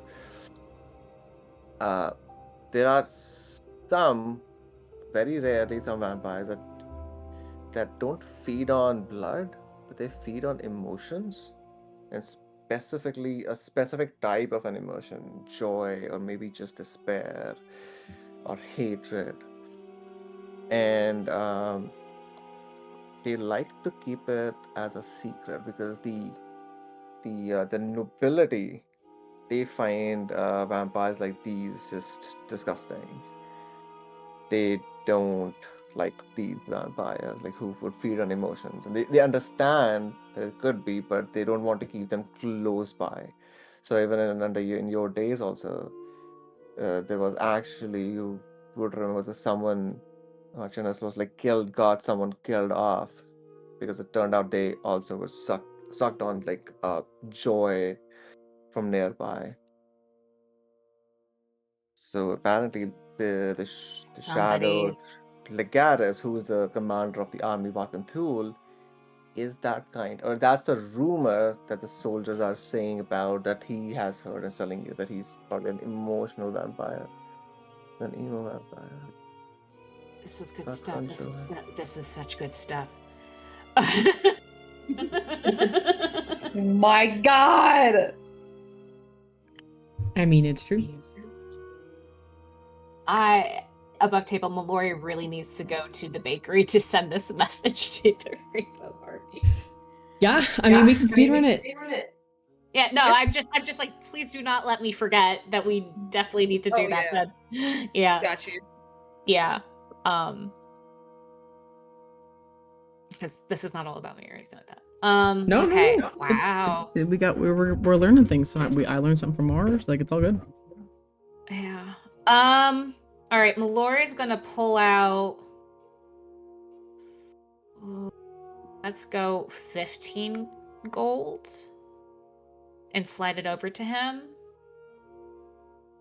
Oh, he doesn't take it. He's like, oh, no, it's fine. You did a great job. I mean, yeah. No, I actually have a favor to ask you. And she smiles at him. Okay. He doesn't take the gold. He was going for it and then stops as you say favor, like, all right. Just let me know when Nanad comes around. He squints at you. Our blood's up. How? How will I tell you? Where are you staying? Where the fuck are we staying, you guys? I mean, is there We some have kind of like nowhere to drop stay. off? Yeah, I was gonna We say like are homeless. if we could like We just came into a lot of money, so maybe we can stay somewhere nice. True. At Violet Rose. Let's stay at the nice Yeah. hotel. Mickey, can we afford it? Do you say that out loud, or you don't have a home No. or like where to stay? No, we're It's very important. this So is a decide as a above group. Yeah. Decide as a group. No? Yeah. Okay. no, we're not Okay. telling him. Okay. No, You we're know, not yeah, talking no. about it. No, but I mean, we could ask him to like, okay, we know this establishment. Okay, is there? Let's frickin' Paul Revere this. Is there a frickin' lantern outside that they could like leave off if homie's been around? You know what I mean? Like, we're smart people. Yeah. Yeah. Hang Yeah. a frickin' cloth in the window, like I don't know, Rapunzel, whatever that was. Ruth from the Bible, or whatever she was in the Tower of frickin' Jericho. Yeah, you know what? Yeah, the one of the lanterns outside. Keep one off when he's here. Vinny nods. Janiel is completely lost, as you say all of these things. But Vinny's like, yes. He points towards. He tells you like over the north facing. We have like a tower kind of juts out. It's unused. Nothing is there. So we'll keep like a small lantern thing just over there. And when Ninad is here, and then maybe like when Ninad is gone, then we'll just remove it. Perfect. So timing would be something else. However, you all kind of know that even this tower, if you're in the town, you won't be able to see it because of the walls. That is something that you will have to figure out how do you want to do that part. Because this is Yeah, outside. yeah. I'll like maybe once we get a place to stay, then I can like double back real quick. Hey, send a note. Yeah, Or actually, something. yeah. Like, As you say that, Vinny just says that, yeah, we can do that. We will send a runner. If you let us know where you will be, yeah. then we can send someone to just let you know immediately. But again, Thank you so much. where do we send that runner, basically? Yeah, I'll get back to you. Okay. But I appreciate it. Thank you.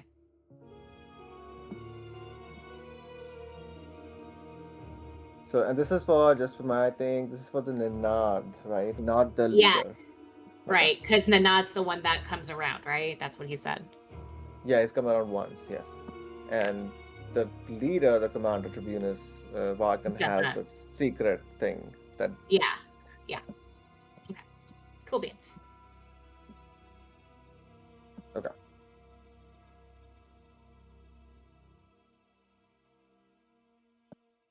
Okay. Okay. It is like slowly time is passing by as these conversations go by. It is like now it has reached up almost like past midday, a little bit past midday. And if there is nothing else, Vinny will take your leave. Like I want to like rest up, and Jan is like, yeah, of course, we'll just pick him up. So before we wrap up that one, anything else from Vinny or Janiel? I think we're good. Lucrative. Alright, And how much money was it? 1,500 actual gold, and then 1,000 gold in gems, like lots of small gems, diamonds, sapphires, rubies, emeralds, moonstones, onyx, here and there, a small piece of Just gonna eat this collectively, in the yeah. party inventory for a little bit until we decide what to do with it. Yeah.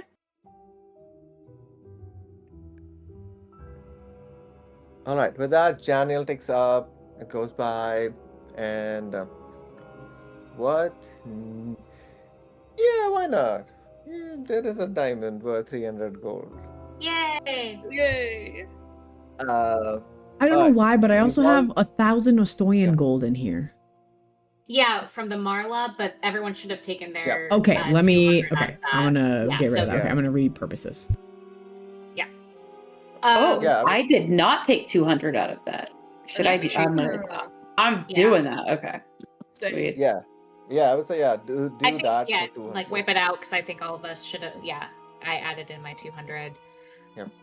Because you guys like to spread the party, so you should have some cash. Yes. We're trying not to split the party anymore. That's our new thing. That's okay. Murder happened the one time we did it, Yeah. All right. I'm gonna go back to our big map. So it's past midday-ish now, about 2 p.m. ish. You've gone to Baron's house. You see, and when you're coming out of this, you can at a distance still see the tents, the posts, and the voices of the soldiers who are still practicing, who are just going here and there. Where to next, gang? Okay. Shopping! Thank you. Thank you, Siva. Oh no, don't thank me. I'm just being anal because I want everything to look the same. Which is great. Which is Thank you, great. Miggy. Thank you. Okay. Where do you guys want to go next? What do you want to do next? So yeah, we need a place to stay. We need party clothes, and we need to melt down Mallory's cursed sword. We're not melting down my sword. That's what you think. Mm. So those are our options. And Mickey, I would like to stop somewhere to buy that bandolier and daggers and sell all of my melee weapons because the man is useless right now. So I would like to do that. Yeah, you can do that. You've got the cash, whatever. If you are selling off anything, just take half the amount of the gold, whatever it costs. Okay. If you want to keep it, that's up to you. But you Okay. easily find however many daggers or bandoliers you want. It's a big town. There's a big thing very easily. Yeah. So I think. He already has one. He's getting one from Mallory. He'll just buy 2 daggers and the bandolier. Okay. And we'll sell the spear and the rapier that he has. Okay. So And he said take half of the gold from that. yeah, if you're selling, then half the gold, whatever the value Okay. is, I think. Okay. And then how much for the bandolier? Oh, shit.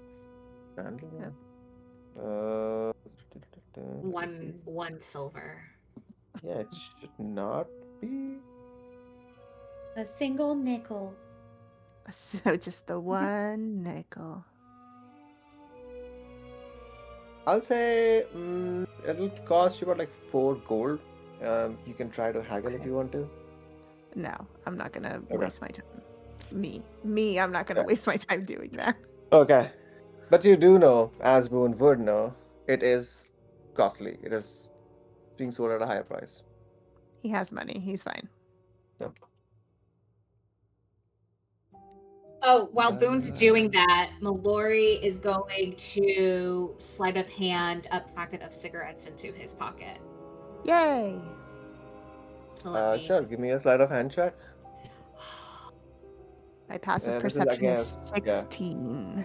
There you go. then Yeah, 16. That's a natural 19 plus 6. Okay, there we Oh, magic jacket strikes again. go. Yes. Passive magic I jacket. love it. Yeah. Bonus!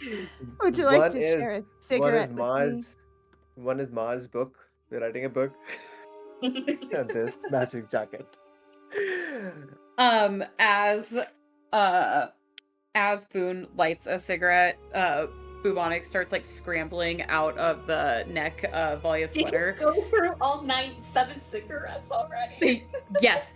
And she like pulls him out, and as she goes to hand him to Boone, she kind of like cups her hand underneath Boone's hand, and at the contact, she is going to cast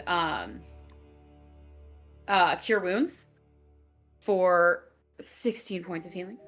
Oh, hell Inflict wounds. yeah. Oh yeah. Yeah, and at some point in all that, he's saying inflict wounds instead of cure wounds. Inflict wounds. Go die. Oh god. Mars will have used. I have 1 free use of cure wounds per day, and I will use that on Cal.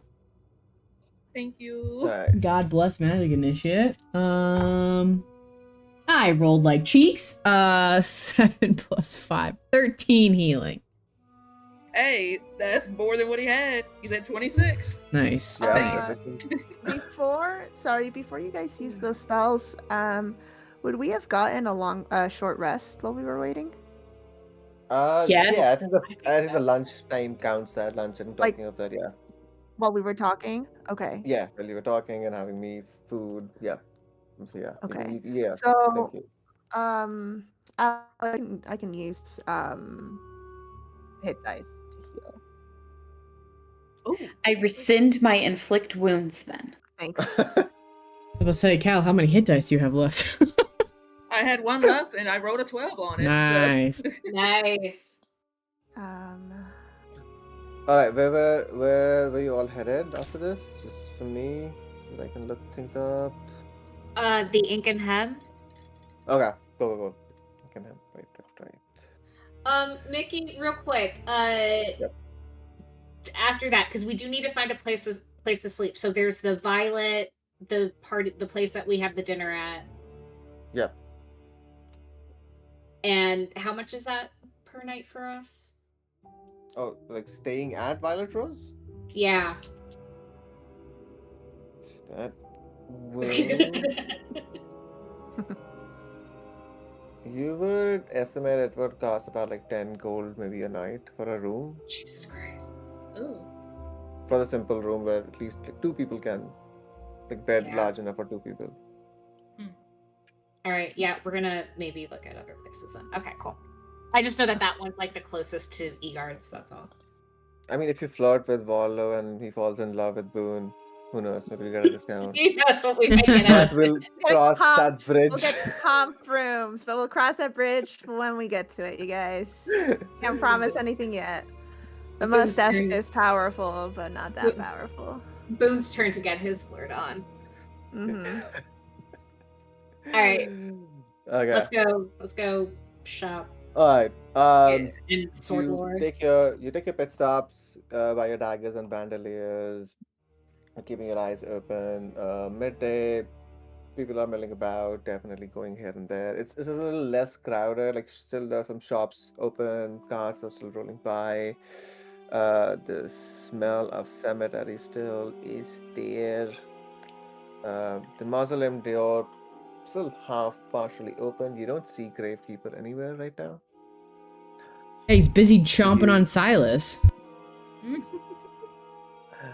You finally come at the crossing where there's another gate, but you see the Augustine Trading Post on the right side, which Boone and Boone and Melori had come to last time. But close by, you see, and for the rest of you, for like Mars, Cal, and Valia, as you come to this section of the town, you immediately see a stark difference. The roads are, even though cobbled, very even. The black guards are more on the road on patrol going around. There are like carriages coming from the stores here and there. You can see people and the way they're dressed up and all. It's very different. You know that you're entering into an area which only like people with can who can afford, who don't really have to think about money or gold anywhere. There we go. Boshi. Oh yeah.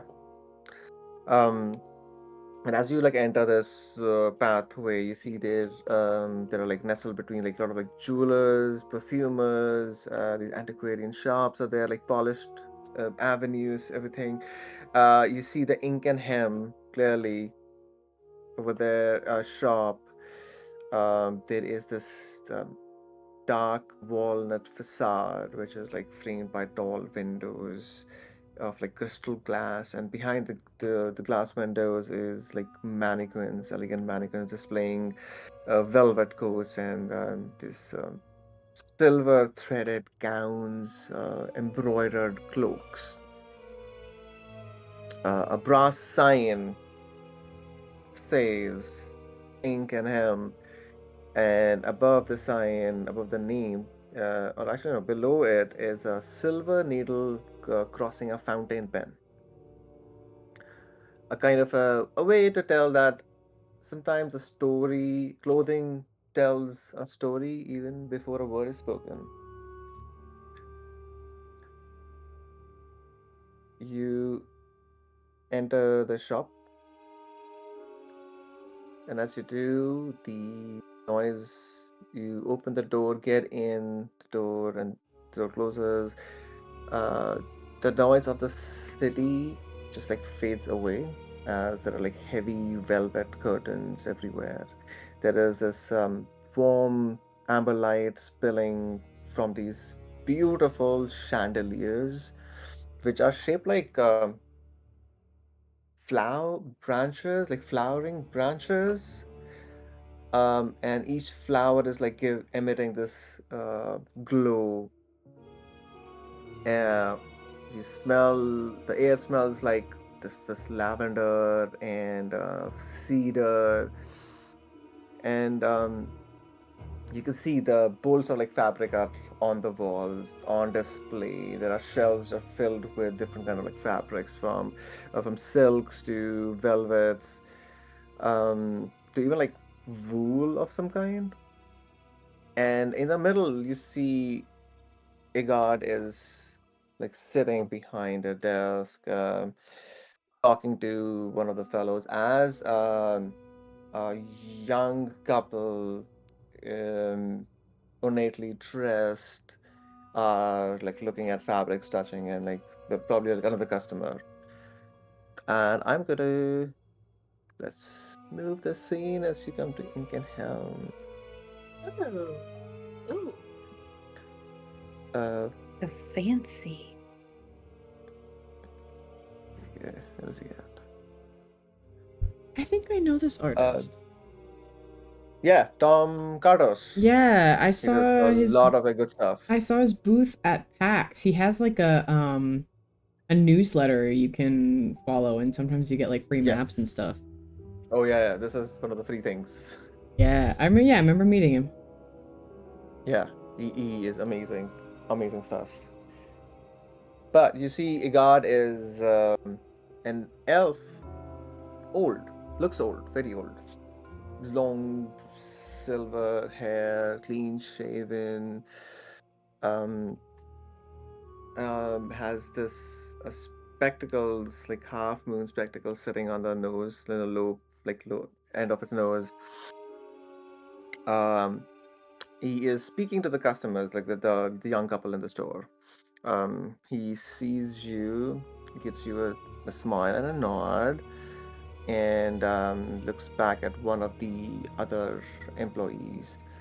And you see they are where is Ink and Helm? Hold on. Yeah.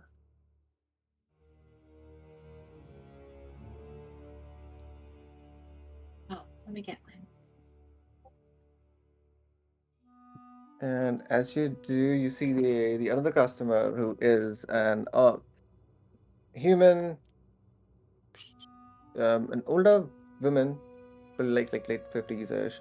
Um, she sees you and gives you a nod, and just like politely gives you a welcome, like welcome to Ink and Helm.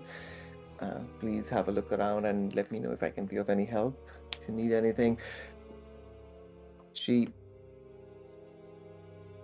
she just gives you this warm smile,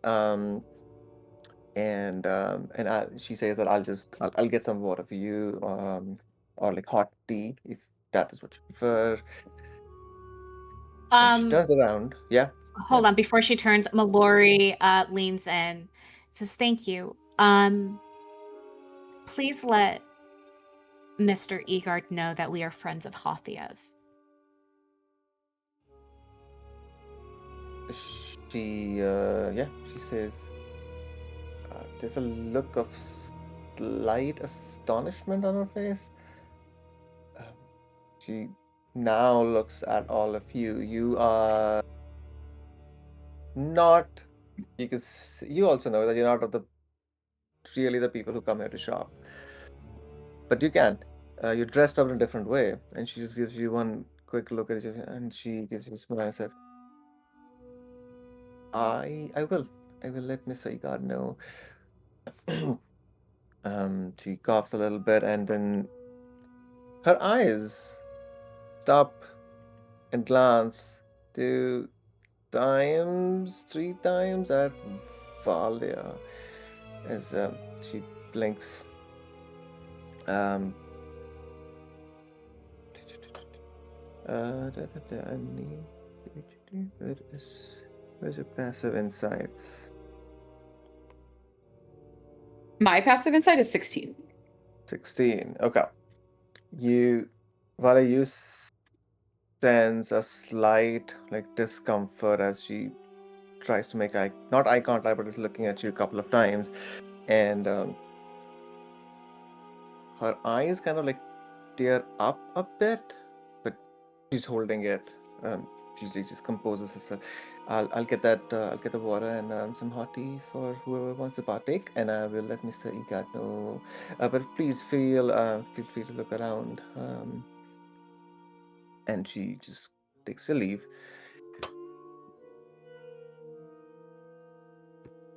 All right. So you all know your stuff. That is amazing. What do you all want to do? You look around, or do you want Yes. to do anything else also so far? I mean, Valia would like to know why her presence is making people cry.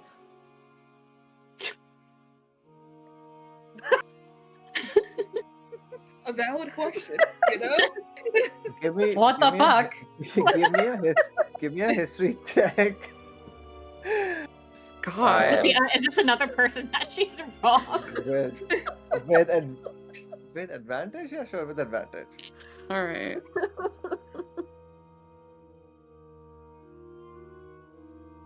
It's a 12. It's a 12.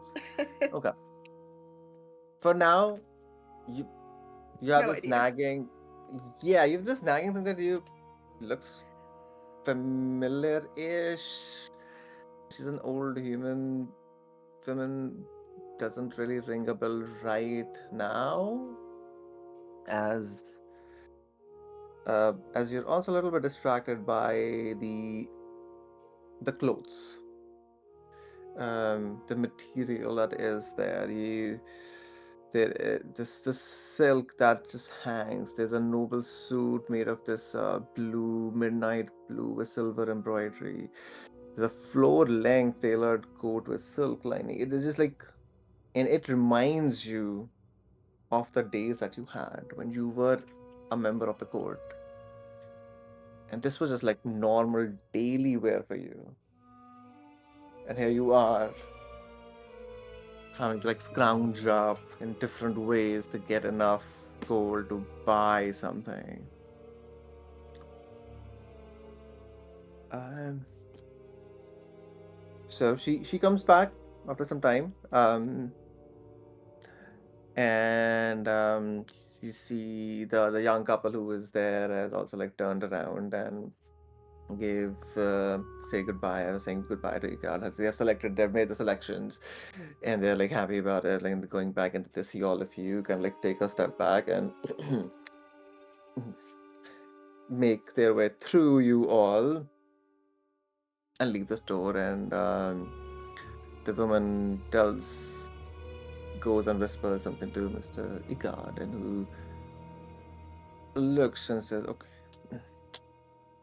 And then she comes and there's a table in the middle side, like and she puts a big tray over there with 5 cups of water and like 5 empty cups with a pot of like jasmine tea and like small bit of like really small mini cookies, butter cookies also like just there. And she steps back and she just keeps her eyes down. So, and Igard comes to you all. Welcome to Ink in Hem. Uh, so, you knew Halthia. How is how did don't please I apologize, but how did you know her? Um, what? Understanding that Hathia's family was being smuggled out, Mallory kind of glances around the room. We met them traveling recently. My understanding is they made it to their destination safely. Her and her family. Yeah, a deep sigh. It's like, well, that is good to know. Good to know. I hope that is not the only reason you came to the shop. No, we actually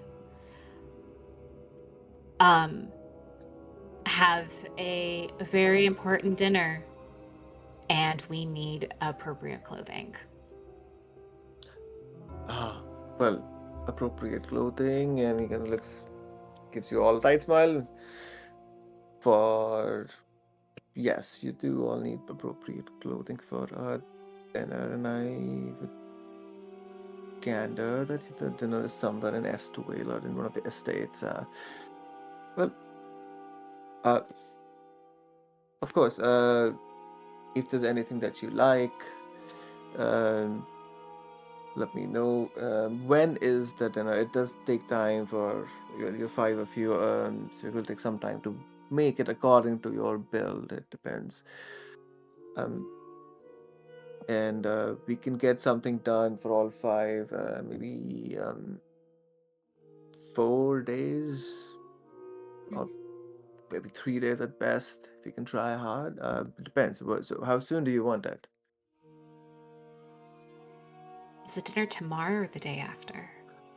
Tomorrow. Oh, Tomorrow. We actually. Mallory's gonna look at Mars and let her handle this. it was short notice, you know.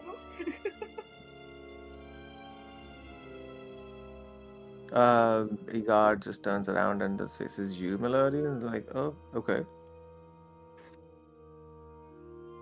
Like, Hold on one second. so I Siwa guess had it to step is away. sooner than 3 days. Yeah, Mallory's gonna look at Mars because Mallory's charisma's good, but it's not as good as Mars. Oh, Siwa had to step away. Oh, okay.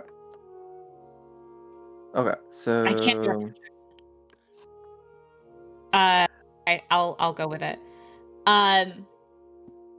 Mallory looks a bit abashed and says, "Unfortunately, the Viscount was impatient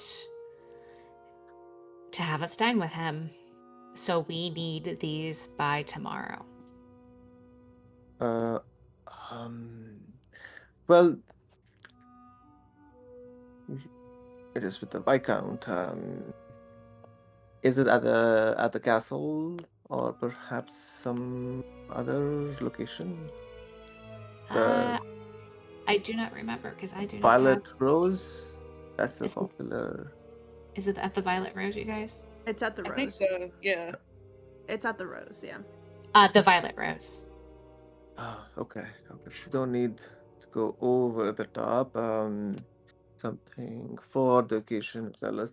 Um, he kind of like wipes his mouth, looks around the shop, and says, "Well, to be honest, it is past midday, and you need tomorrow evening, so we really have a day to work with.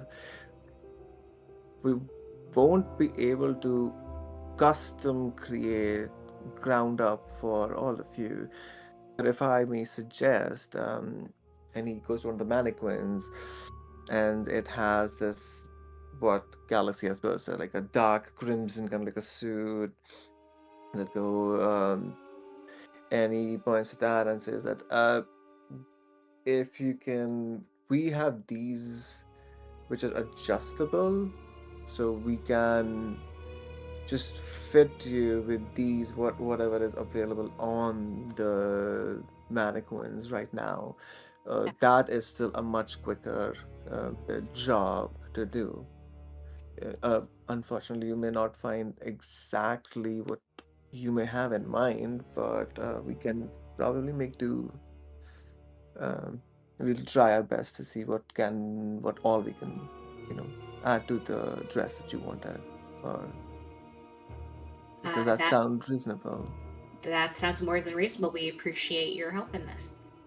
Yes. Uh, okay. Um, so then he goes around and is basically asking you to like choose what you want.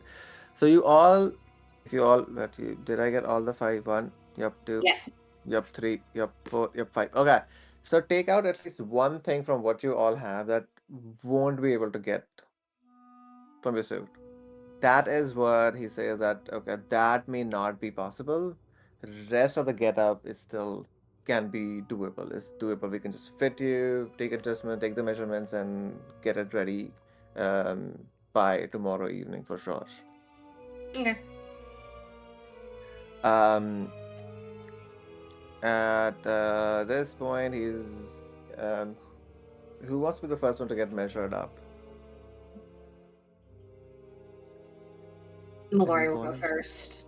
Okay, so Igar just takes you and starts to and as he does, Valia, your memory now comes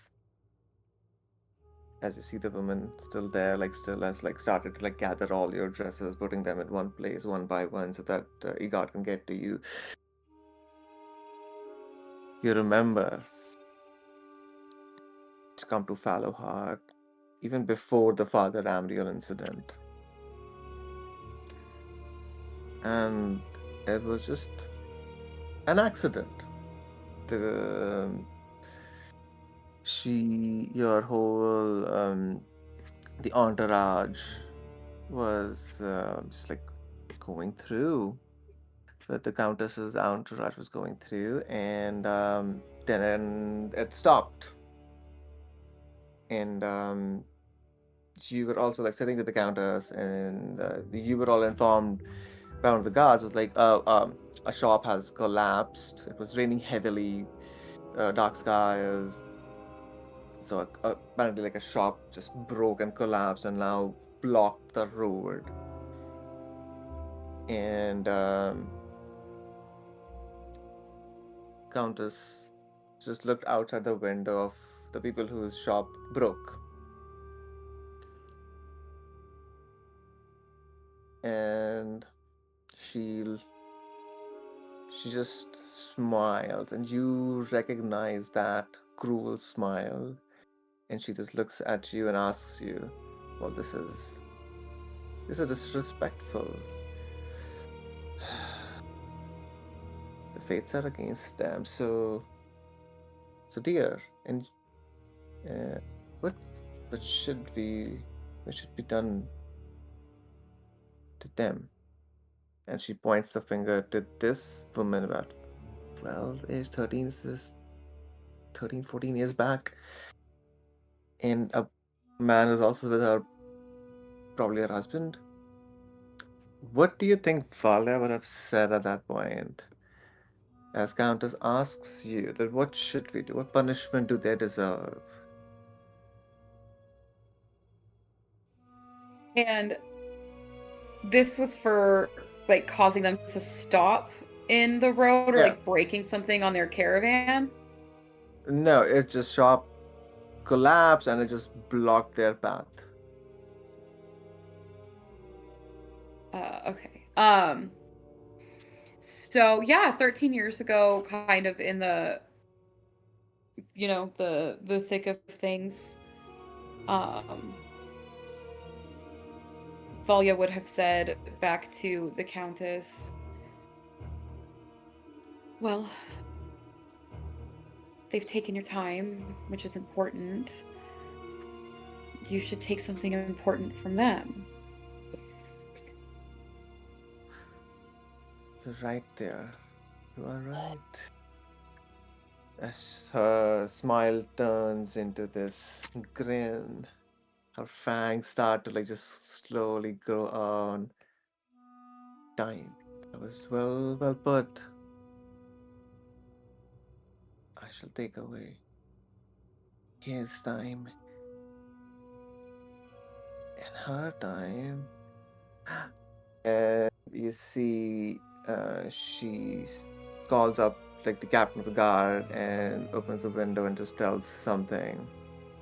The thunder, the lightning is there, and after that, you hear cries as the husband has just been like taken away, is beaten, and is just like dragged through, and the wife is also like hit and just like thrown back. Later that night, the husband was just like hung from one of the towers and was just like let be there for days till it died. And then the body was dropped down from about like 80 feet where he was hung, and not by neck, just by like hands, just hanging there, and it was dead. And then the carrion birds started to pick on it, and then the body was cut. The rope was cut. So the body drops down. Gravekeeper comes, drags the body away, and you were looking out of the carriage as you said about the time that they took from you, and as she was also beaten up, she looks back and she looks, and your eyes meet in that moment, in that few seconds, and you see her face just drenched. She is drenched, crying, and there is this pure anger that you feel is directed to you. You don't know why would it be, but you feel, and you kind of like, sometimes just like cold. You feel sudden cold, a chill goes through you, and then the all of that had happened. The road was cleared, and you all moved along. And as that memory comes back to you, you see she is still moving along, but now she is. Tears are coming out on every suit, on each dress that she's putting out for you and your friends. There are small tear stains as she continues to work around and do her best. Egad is done with Mallory. He calls up Gal, goes around with a couple of more fabrics for what you like.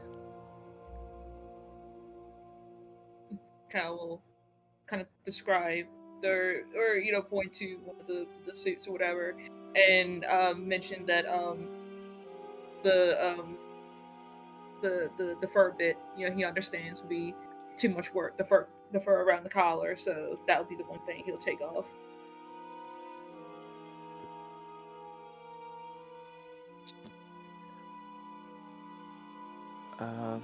Awesome. Um, as it moves along, Egad is very kindly just measuring everyone, taking notes. Moves on to Boon Boon. Gets your also just makes everything as you tell, like what needs to be adjusted, the cuffs. Um, comes to you, Valia, and as you come approach, Amiga just says so.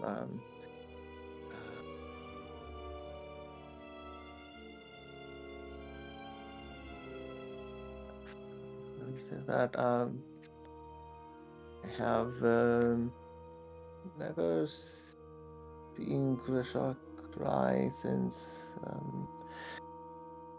a long, long time. You have made seems like you made an impact on her, and he continues to just take your measurements, Valia, as he's just making the small talk.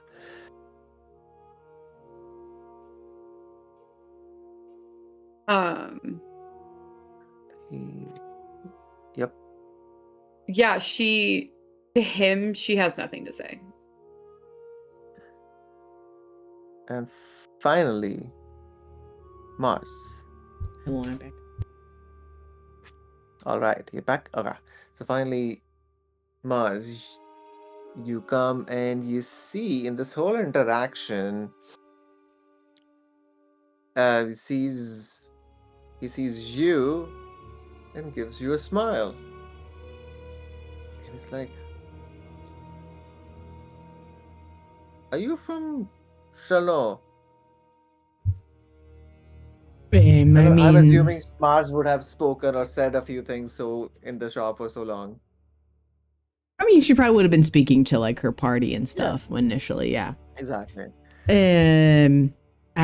Your estimations are correct, yes? Oh, You know oh the my. land? Was from. Um, haven't been home in a couple of centuries now. If it is rare that I have met anyone from my home, if I may impose, why you had to leave? And he's just like taking your measurements. Says that, well, I left and thinking of making myself a hero, of finding some way to stop the.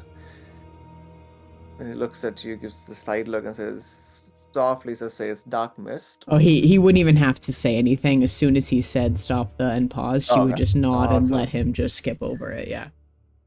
Yeah, then he doesn't say, and then gives you this like a defeated sigh, like, yeah, have been wandering Austria for more than 200 years. Saw the very dark fall, saw the very sky turn dark, and what came after? What we have now. That is a long time. She definitely feels sorrow in her heart for that. Yeah, it was a shame. I thought I had found some answer, but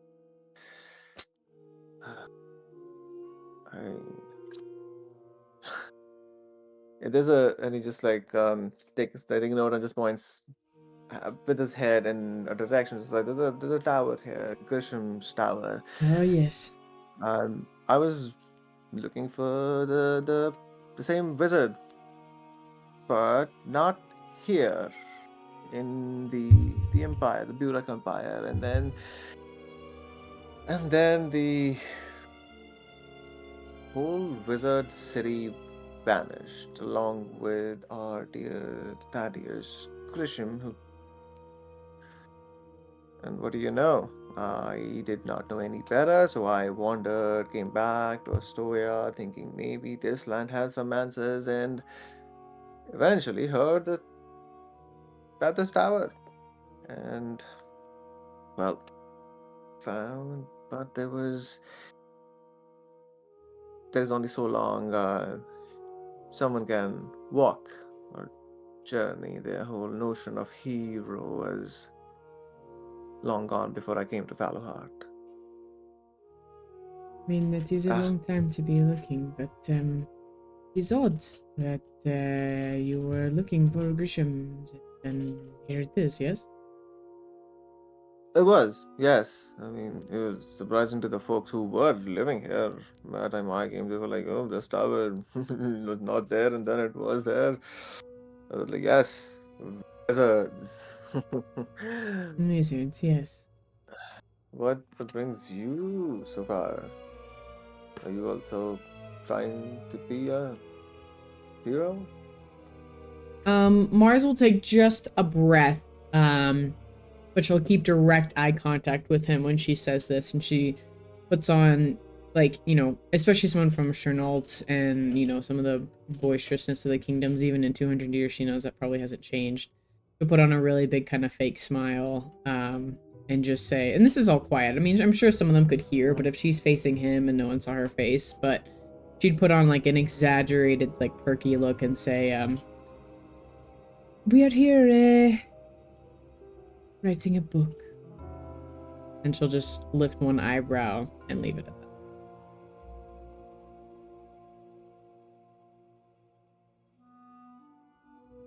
But you are trying to, Oh, I know. subtle way, right? Yeah, oh yeah, 100%. But, like, you know, she acknowledged what he was looking for, and she's putting on a very obvious, like, you know, lie. She's being very apparent about lying. She's great at lying, and she's great at making people realize that she's lying. So it's a way of saying yes to what he's asking without actually saying it. Okay, sorry. What did you actually say that you're here for the book? Oh, I just said with like a big fake smile and like, Yeah. with a raised eyebrow, we're here writing a book. Okay. Ah, a book. Yes. Oh, that is. We He have kind of gets Oh, I can yours well. continue. Yeah, I can continue. Yeah, We go have on. Go on. Yeah. found many interesting things for our book. Some that might have interested you once upon a time when you had wanted to be a hero. Well, did you hear about the monster that is in the river? And apparently guards a certain entrance to certain somewhere. And now he's putting on like a show of like taking extra Uh-huh. measurements as he's like speaking to you. Yeah, we're picking up each By the other's stuff. docks. It is by the docks. Uh, you. It is quite an interesting thing. Well, we have Yes. definitely been looking for interesting things for our book. There have been ratmen and bats, and it seems a river monster would be a great addition for some research in the book. Ah, yes, it absolutely would be. And in case you and your friends feel like more adventuring into the river, give me a moment. He goes back to his desk, taking all like the measurements, and just like and says like, Grisha, can you please make sure that the clothes are settled here and there? Comes back and says that, well, this is something for you, and he gives you this a small potted plant which has a singular has like 10 leaves, and each leaf is perfectly circular. God damn it, Nat. Yes. And you recognize this as something that can help you breathe underwater. Um, Weed. well, it's a small souvenir from home I've been keeping, as a reminder. But I may. It's good to see someone from back home. I don't want to impose taking care of this, but if you miss home, need this is like a really small part fits in a palm of your hand, offers it to you, and you immediately you recognize Mars will recognize what this is. Like I said, like yeah, uh, allows you to breathe underwater. Um, well, we've got all your measurements and all the material. We will get right on it. Um, by tomorrow evening, yes, it will be closed, but I think we will be able to get it done. You can come to the shop, get ready here also, and we'll just put any touches if needed, and head to the Violet Rose, which is not so far from here. Mars will, That'll- customs might have changed a little bit in the years since he's been there, but she will give a formal Chenault curtsy to him and put a hand on her heart and just very genuinely, which has, she's kept a pretty good facade, not fake facade, but facade the whole time they've been here. Letting her guard down a little with Cal and Valia, but she'll look to him and she'll just say, it is good to know the path I have traveled has been partially worn by those such as yourself. And I hope to do it justice with my book. And she just smiles like she's, can't contain the humor and irony of it all, but she gives him a little bow. He returns the same like courtesy call, courtesy bow back to you as he says, it's good to see that the cause that there's still people willing to walk the path to help our home. And he gives you the small potted plant, and as he gives you a small paper that has been like wrapped up, and he just gives both the things to you. And he then goes back and says, well, it would be great for if you are to half payment now and half tomorrow. Um, and he looks at all your dresses, like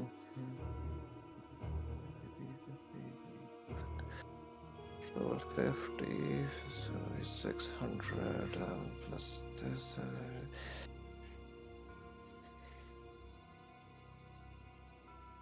Okay. It would cost you all about 750 gold, including all the work. But it's so nice to just be reminded of a home, and someone who can talk back. The plant unfortunately doesn't. I also just realized that they could have just been talking in French. They were. Okay, I'm gonna say good. that I was they about to were. say, I was like, wait a minute. Yes. Yes, they were. Sweet. They were definitely. So, but then he says, that home discount is warranted after such a long journey for you and for me also. So we'll call it 400, 200 now and 200 tomorrow. That is the most generous, yes. Thank you. In a strange way, I don't know if this will make sense, but this deed you do for us here, though it is your job, may lead to more than you know. Of course. There is though, and then he steps back and he walks towards Grisha and puts hand on her shoulder and then looks slowly at all of you, but like stops at Valia. I think we need to have a little conversation. Do you remember? I don't want to assume that you are younger than me, but you do look so. Even then, do you remember her? As Valia looks at you and then looks at Grisha, who has stopped sobbing now, who's just like unclutching her hands, and just looking down. Valia, you're on mute. I remember seeing her, yes.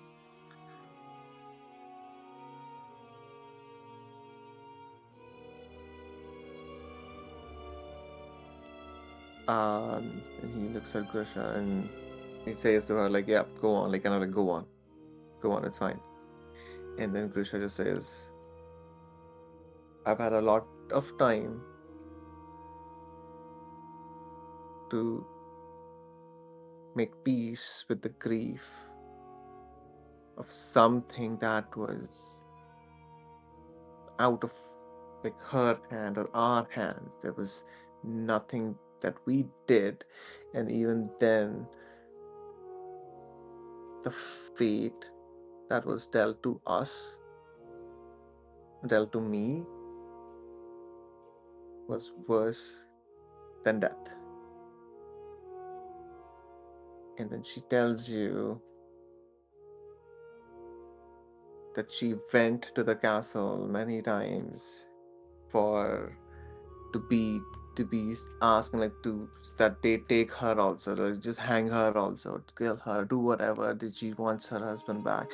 And every time she was not only thrown back, like, no, actually given coin. And every few days, soldiers would come, ensuring that she is okay, she's alive, and make sure that she gets coin so that she stays alive.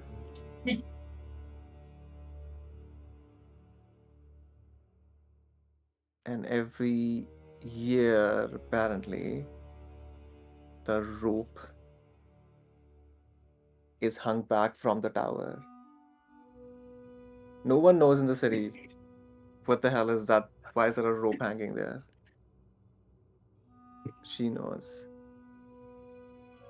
And she tells you that all this time she is thinking of what to do because she only remembers your face. Of course, there are soldiers, but they can only do, and she sees only you. She remembers only seeing you looking out of the window, out of that carriage, and then the captain soldiers did all of that stuff.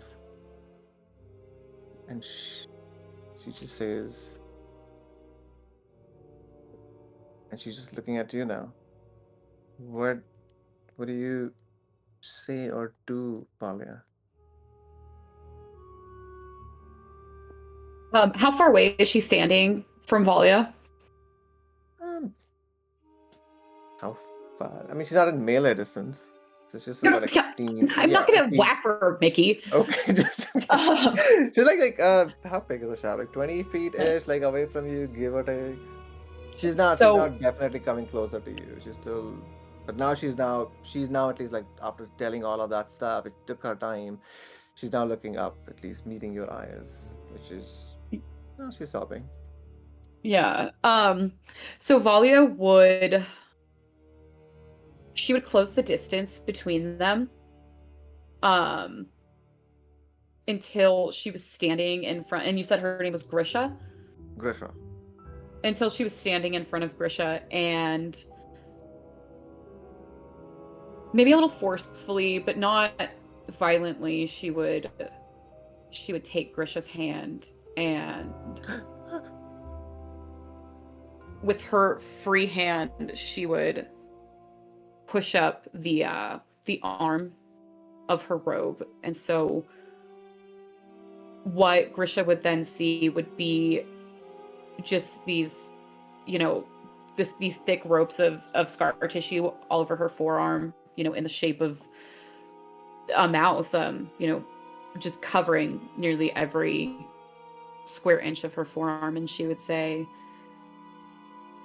sometimes living is the crueler punishment. And I know what it is to not die. Do you still want to die, Grisha? She sees your arm, and you see that there's like almost like a horror on her face. She kind of sees and realizes probably also like what this means. And she looks up at you.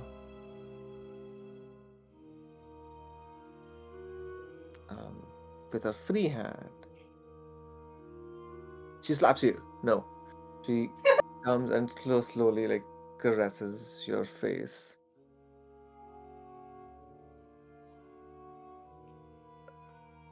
Living says that living can be hell. Harder than dying. I see it on you now. I don't want to die, but I want a piece of him that we. And she shows you a ring she's wearing. Just want this piece of him back. So that when I die, I know that I am with him. And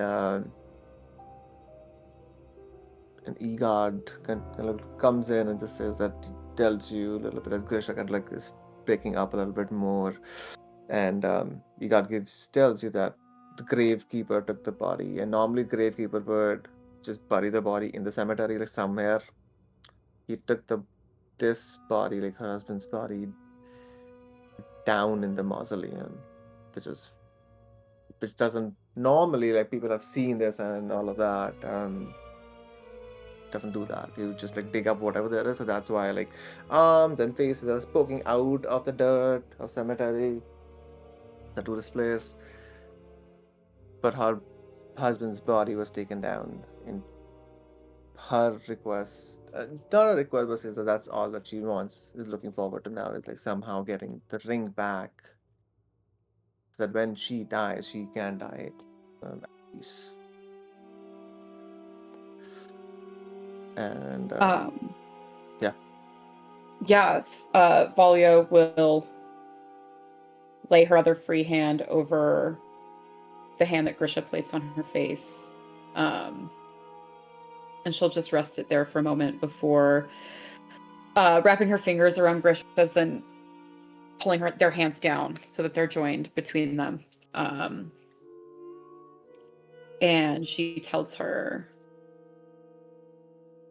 I will do what I can to see these rings reunited.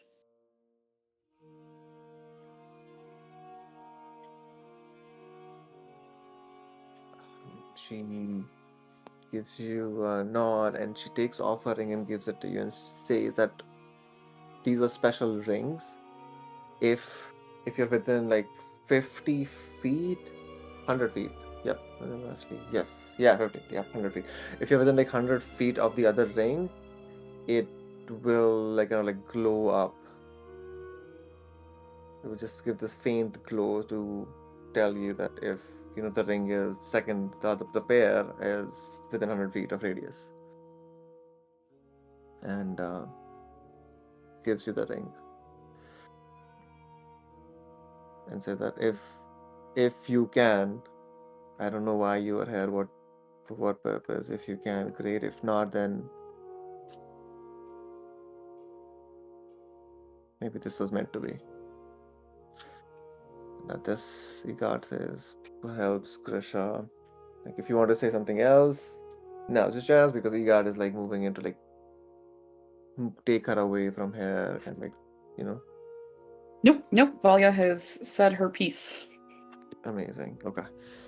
So he takes Grisha away and he comes back and says that, well, I hope I don't put yourself at more risk than you already are going to the Violet Rose. But your order will be done by tomorrow. Anything else we can help you with? I can help you with. She cannot. As he kind of looks back at all of you, two Yes. things. One, yes, I'm gonna come to that, but 200 golds. Take that out from whichever fund or whoever wants to give, and then 200 will be for tomorrow. And at this point, it is like evening. It's getting like darker, but all right, go for it. Yeah. Yeah. Mallory. Mars will slip the first. After all of that, Mallory will come to Egard. Sister Abigail said you have a great interest in historical knowledge and might be able to help me figure out what this is. It is cursed, so you can't touch it, just to be warned, but I found this, and she takes out her sword.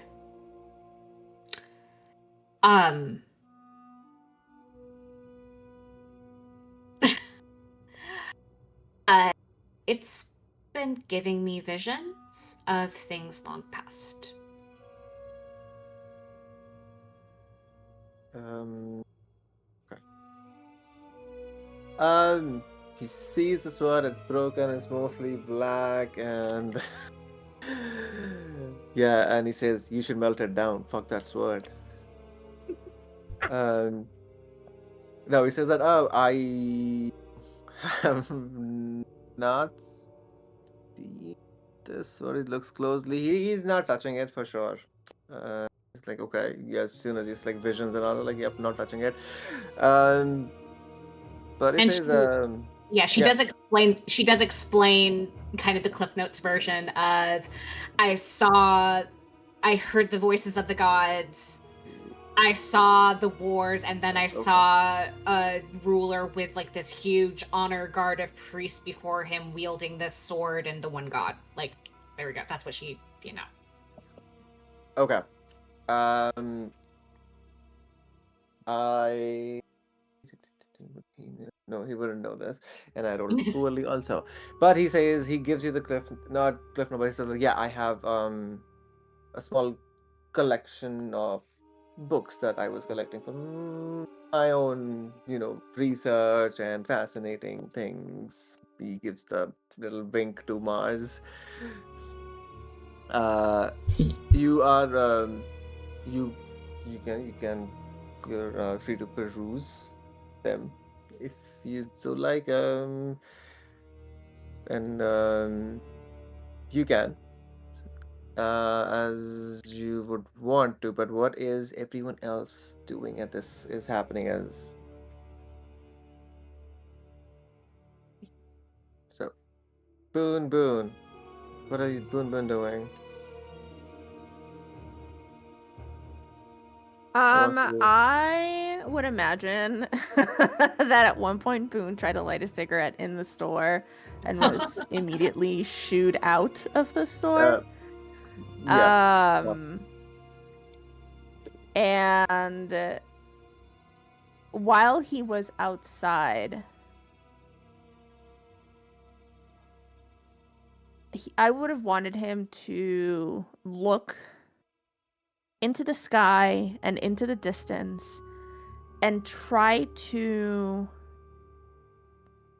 spot or see or gauge or understand where this bat creature could potentially be nesting.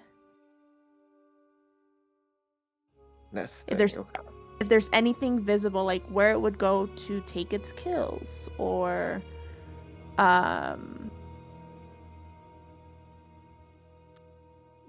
anything like that. Give me a Just perception not check. really, Yeah. not really moving from where he's standing, just Yeah. looking. It is getting now dark-ish, like 7 p.m. ish types. It's been 2 days. There's a third day. It's not great. 16. No, 16 is good. The only places that are like high, that where you're looking for like roosting or like hanging ish, good. The castle, the Caravana, definitely stands out. One of the things that you notice very clearly is the Grisham Tower. This purple lights start to flicker, like almost like coming through the cracks in the stones, just like it's coming out. And as it's coming out, there's a hunter's instinct that has you've honed over the years. Almost a gut feeling deep inside you, and you look towards the silhouette of the castle of the Vienna castle, which is just dark. Like there is no light coming out of it, at least now. And you swear you see something in one of the towers, kind of like either tower move, extend, but it can't be the tower. It can't be the structure that is moving. There is something over there that is moving far away. And you also smell rain in the air. just like the day that you came here. The light was flickering, it was raining. You see something moving far off in the distance with that 16. As you light up your cigarette and smoke and keep looking in that direction, you see the same something again move, shift, like the shadow. It's like the castle looks like a shadow pretty much right now, and the shadow like extends from one of its towers.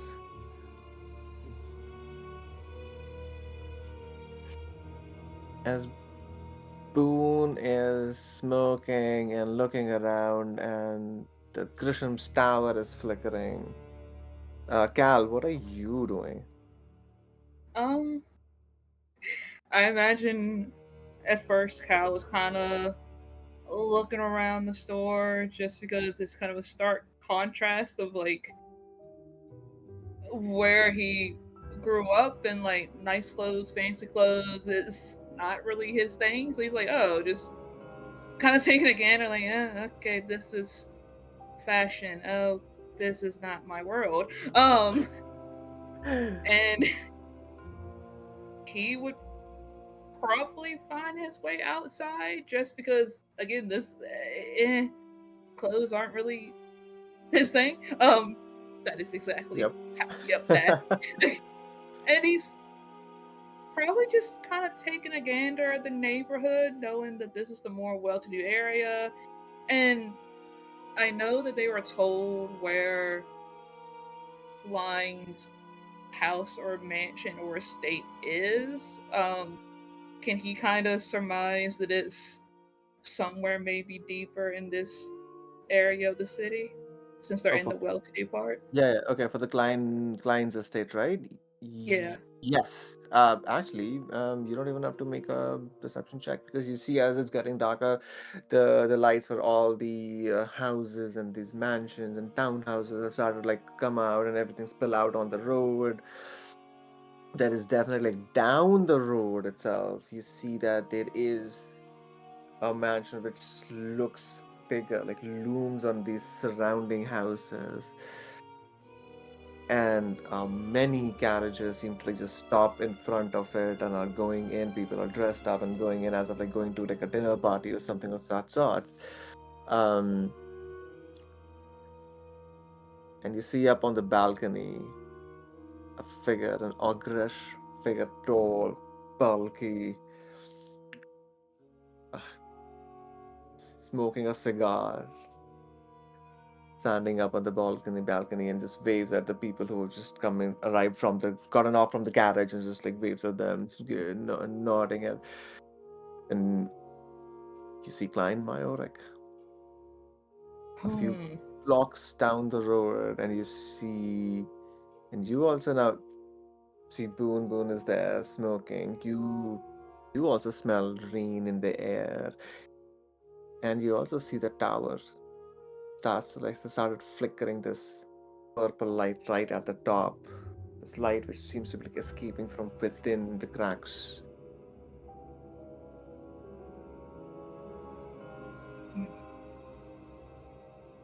Okay. Okay.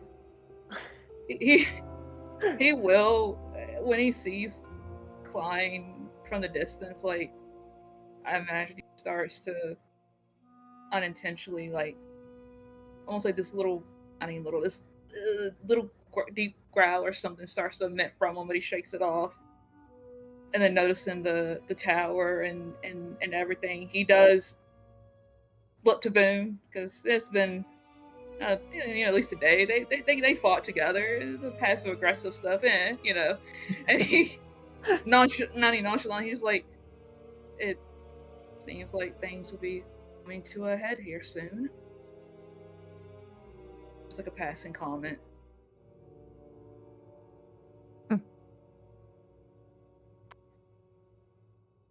The rain should make it cinematic. As it does. Kind You of just two, in yeah. agreement. Yeah, that's all. Yeah. Yeah, as you two are outside, Igard engages Mars in small conversation.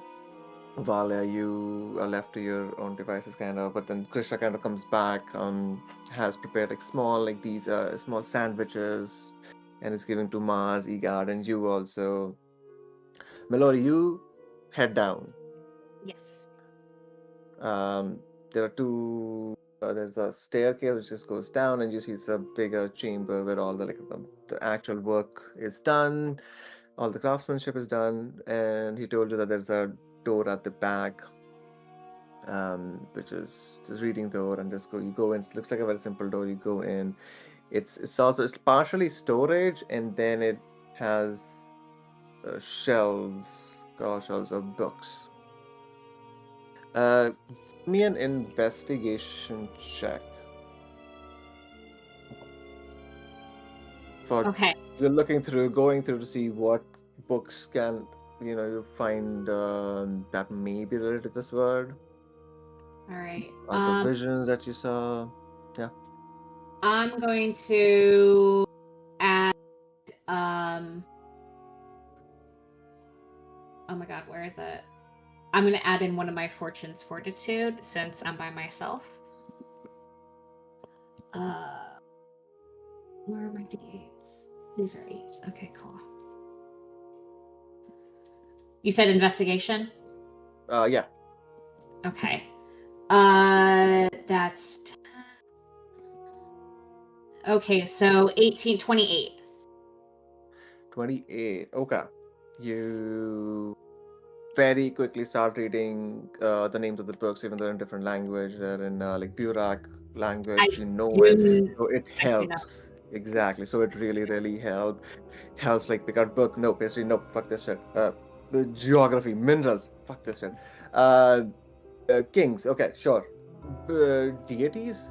Gods war. Okay, why not? Sure. Magic items. There's a book about like legends and myths. Okay, sure. You quickly can grab the 6 books, and there is a very plush leather chair which rocks. You can like, okay, that's a reading chair for sure. There's a table next to it, and just goes. You go put them over there and start going through. God's War. Okay, yeah, there were apparently no one really knows the story, but one of the theories is there used to be a lot of gods, long time back ago, and then there was this war with kindred gods dead, only 4 are left alive. Who 4 helped humanity created this empire, Burak Empire, so that everything is fine. They blessed the first emperor with different things. There was a crown. There was a kind of like this massive scrying ball. There was a shield, armor. You're going through it, and the fourth thing was a sword. There's a description. There's a rough drawing, etching of the sword. The hilt matches what you have, but this sword is not black. It is beautiful. It's said to be like radiating almost this holy sunlight, pretty much. And this first king was blessed by all 4 gods with the intention of that now there'll be peace, there'll be like harmony at least within whatever is left, because the gods' war that happened, though this is before the gods' war also, that happened, that nearly There was. destroyed. Okay. Right? All right, cool.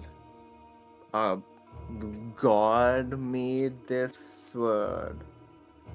Sick. Okay, what else is there? But what about the visions? So one thing you you start reading, try to read the name. Apparently, all of them had a name. All these God-given gifts, these powerful artifacts had names. some reason, whenever you try to read the name of the sword, your eyes just garble them up. You just snort, and there's this almost dark sensation. It seems to almost like buckle your knees. You're just unable to read the name of the sword. It's so much so that you are forced. You feel like you will just either pass out or throw up or both. So you close the book, go to the next one. Okay, good. It is a sword made by the god, given by the god, gifted by the god. Okay, great. What about the visions? Go through, go through. Okay.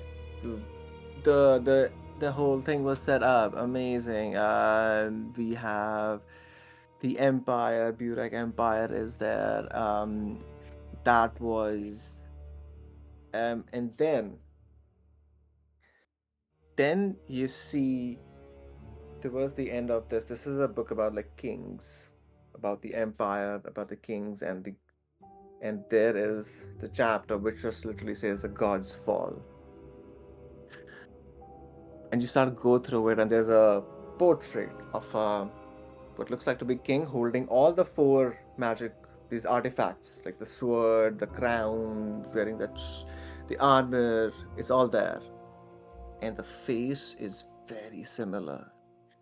That you remember it from your visions, and it says this was um, Leopold the First, a cruel king. Think Joffrey from Game of Thrones. Amazing. That's a description. Like impatient, insensitive child, very often cruel. He would like imprison and torture people, subjects, for even minor infractions, anything. He insisted on executions at noble feasts. So, but he was of the royal blood. And when he was declared like the emperor, Leopold I declared that Burak Empire would now only worship one true deity, branding the other three as usurper deities. He never named which god would serve as the empire's sole patron. And because of his own lunacy that how he was, and this cruelty, this malice that he had in him, through these items, it is said, manifested in madness among the gods, who rallied their followers in a war known as God's Fall, where all the four remaining gods, these deities, died. And all the four items are said to be cursed. With that 28, because it is so delicious, you go back, remember reading a few other things. Because the myths and legends book that you picked up on a whim, because why not? There could be something about it. It's a weird sword with weird visions. You had skimmed through it, and now you're like, oh, something from that book makes a little bit sense. What was that? You go back. Since the end of Gods, in the last roughly 30-ish years, 40, really half a century, no, actually more than that. Yeah, pretty much after the Gods' fall, which was more than 2 centuries old, the world started to go to shit. And it doesn't tell you a lot in detail, it just mentions a couple of things about how beasts in the empire started mutating, becoming stranger, more aggressive. There were reports of this great beast seen walking, and wherever it was seen, just everything would get destroyed or mutate vegetation, any kind of life. There are footnotes about dark mists rising in the southern kingdom of elves, the area of elves, which is Sharnal Kingdom right now. Just like since all of that God's fall has happened, there is, and since the gods fell, it was their angels who were then followed up in Castellan provinces. There was a zealotry that rose up that with the intention of destroying and annihilating anything arcane. And there are sayings that this is, we don't know. They think, the Castellans think that they're following some archangel, but which deity's archangel was it? Would it not also be mad because its deity got mad? Up north, there's this frozen places. Think Vikings. There are talks about mentions about a massive worm has started to rise up, and clans over there which can transform into beasts at will. Someone you know in your party. It's happening more now. Like more of these people who can transform into beasts willingly for now started to appear. But there is even more written down, and this is now all getting into conjecture and rumors because, again, myths and legends, right? That what started all of this was the madness that King Leopold injected into the gods and cursed these artifacts. And the author goes on to say, perhaps there is hope if all the artifacts can be recovered, can be cleansed. Maybe Etheris, which is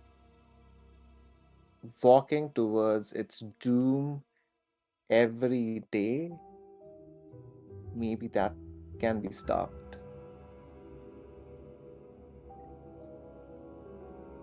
And a deep voice slowly climbs your spine, gives you this deep, tight hug from inside of you, and just says, oh, you could have asked me, God blood. You could have asked me, King. You could have asked me, Queen, for I serve your blood.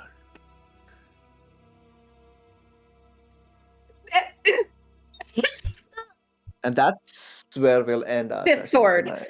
Did you This just sword. Did you just lost Princess Anastasia on me? We just watched this movie too. That I have not seen this movie, so I can't comment. that sword is going in the river. No, it's not. Girl, did you just hear what we all just heard? We have to stop we have to stop pretending that this sword is a good thing. This is the worst thing to happen to this party, and I'm actually playing a villain. Like, what? No. Valia has personal beef with this sword. It's got to We go. have, we've got Stockholm on the phone from Mallory. They want their syndrome back.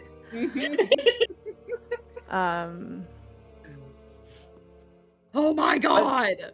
But yes, that is where we can end our session tonight. No, Thank but we you. still have 10 Thank you. minutes left. Yeah. Oh no. Oh, 100%. Yes. God. I'm all up for talking stuff. I'm just saying that do we want to like wrap up the stream? That's the only thing. Yeah, no, available. that was fantastic. Thank you so much, Mickey. Oh man, Mickey. We have yeah, Zach says Nemo, yeah. Nemo says throw it away. we have to say we have some chiming in here. Yes. Nemo says the sword fair. has to go. But thank you, Siva, for streaming. For the Thank you, Thank you for Siva. running the game. Thank you everyone for participating, taking on the trauma and stuff and shit that I get to throw at you all. Fantastic. Much.